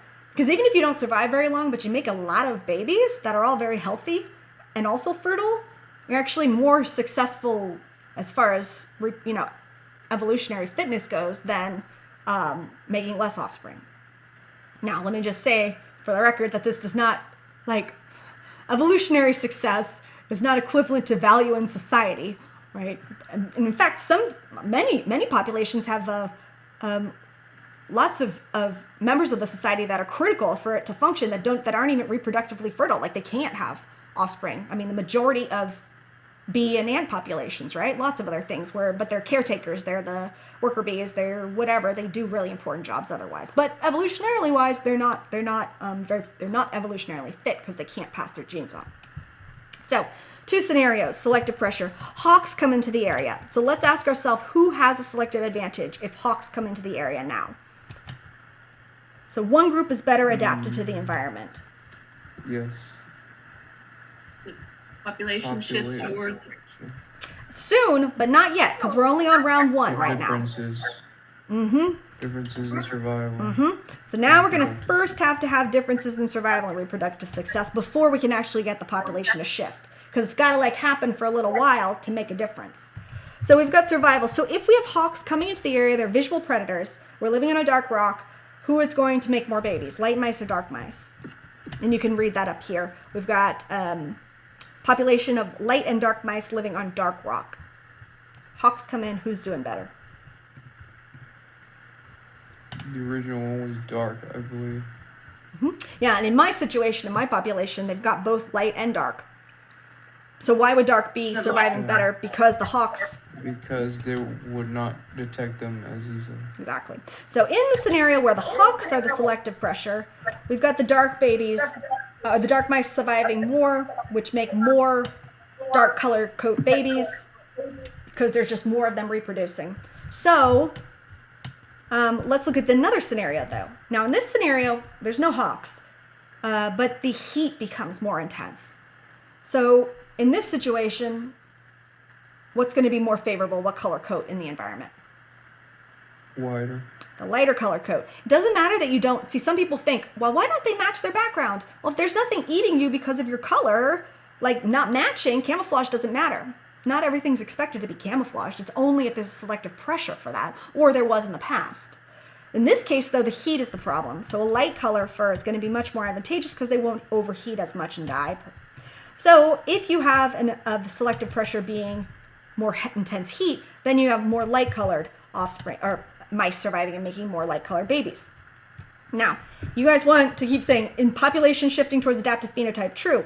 But after 1 generation, is this going to matter very much? Not yet. This needs to repeat for some generations. Now, a generation time can be very short. Like bacteria, some of them can reproduce within 20 minutes. A whole generation goes by. 20 minutes. So you can see that's very quick. Viruses, you can produce, not really a generation, but a full new round of viruses very quickly. Which is why those kinds of things can, like the populations of viruses and bacteria, anything reproducing quite quickly evolves very quickly or through natural selection because there's just so many rounds happening so fast. But there does still have to be multiple rounds typically for you to see results. So we have to have it repeat for multiple generations first, and then we have the population shift at the end towards the more adaptive phenotype for the time being. So the top one here with the hawks, what's the population going to shift towards? Mostly dark fur, mostly light fur? Dark. Mostly dark fur because those are the ones that are not getting eaten because they're not seen. And then in the population where there's no hawks, but it is hot there now, the population could be expected to be shifting towards mostly light fur. So you can see here, light or dark coat, even when on dark rock, is neither worse nor better. In the beginning, both were equally. It didn't even matter. Then you have different pressures, therefore different ones are more or less advantageous.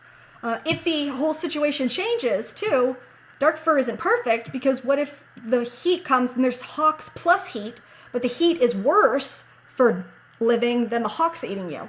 Then you'd kind of expect the population to shift maybe towards being a little bit lighter again. It's all about like which pressure is the more more costly, right? And this is also another case too. It's like the light mice, maybe hawks will move into their population later.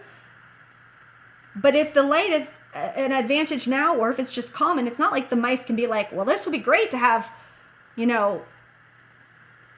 hawks might come into our area, so let's make some dark-furred babies so that we're safe. Like, it just doesn't work like that, right?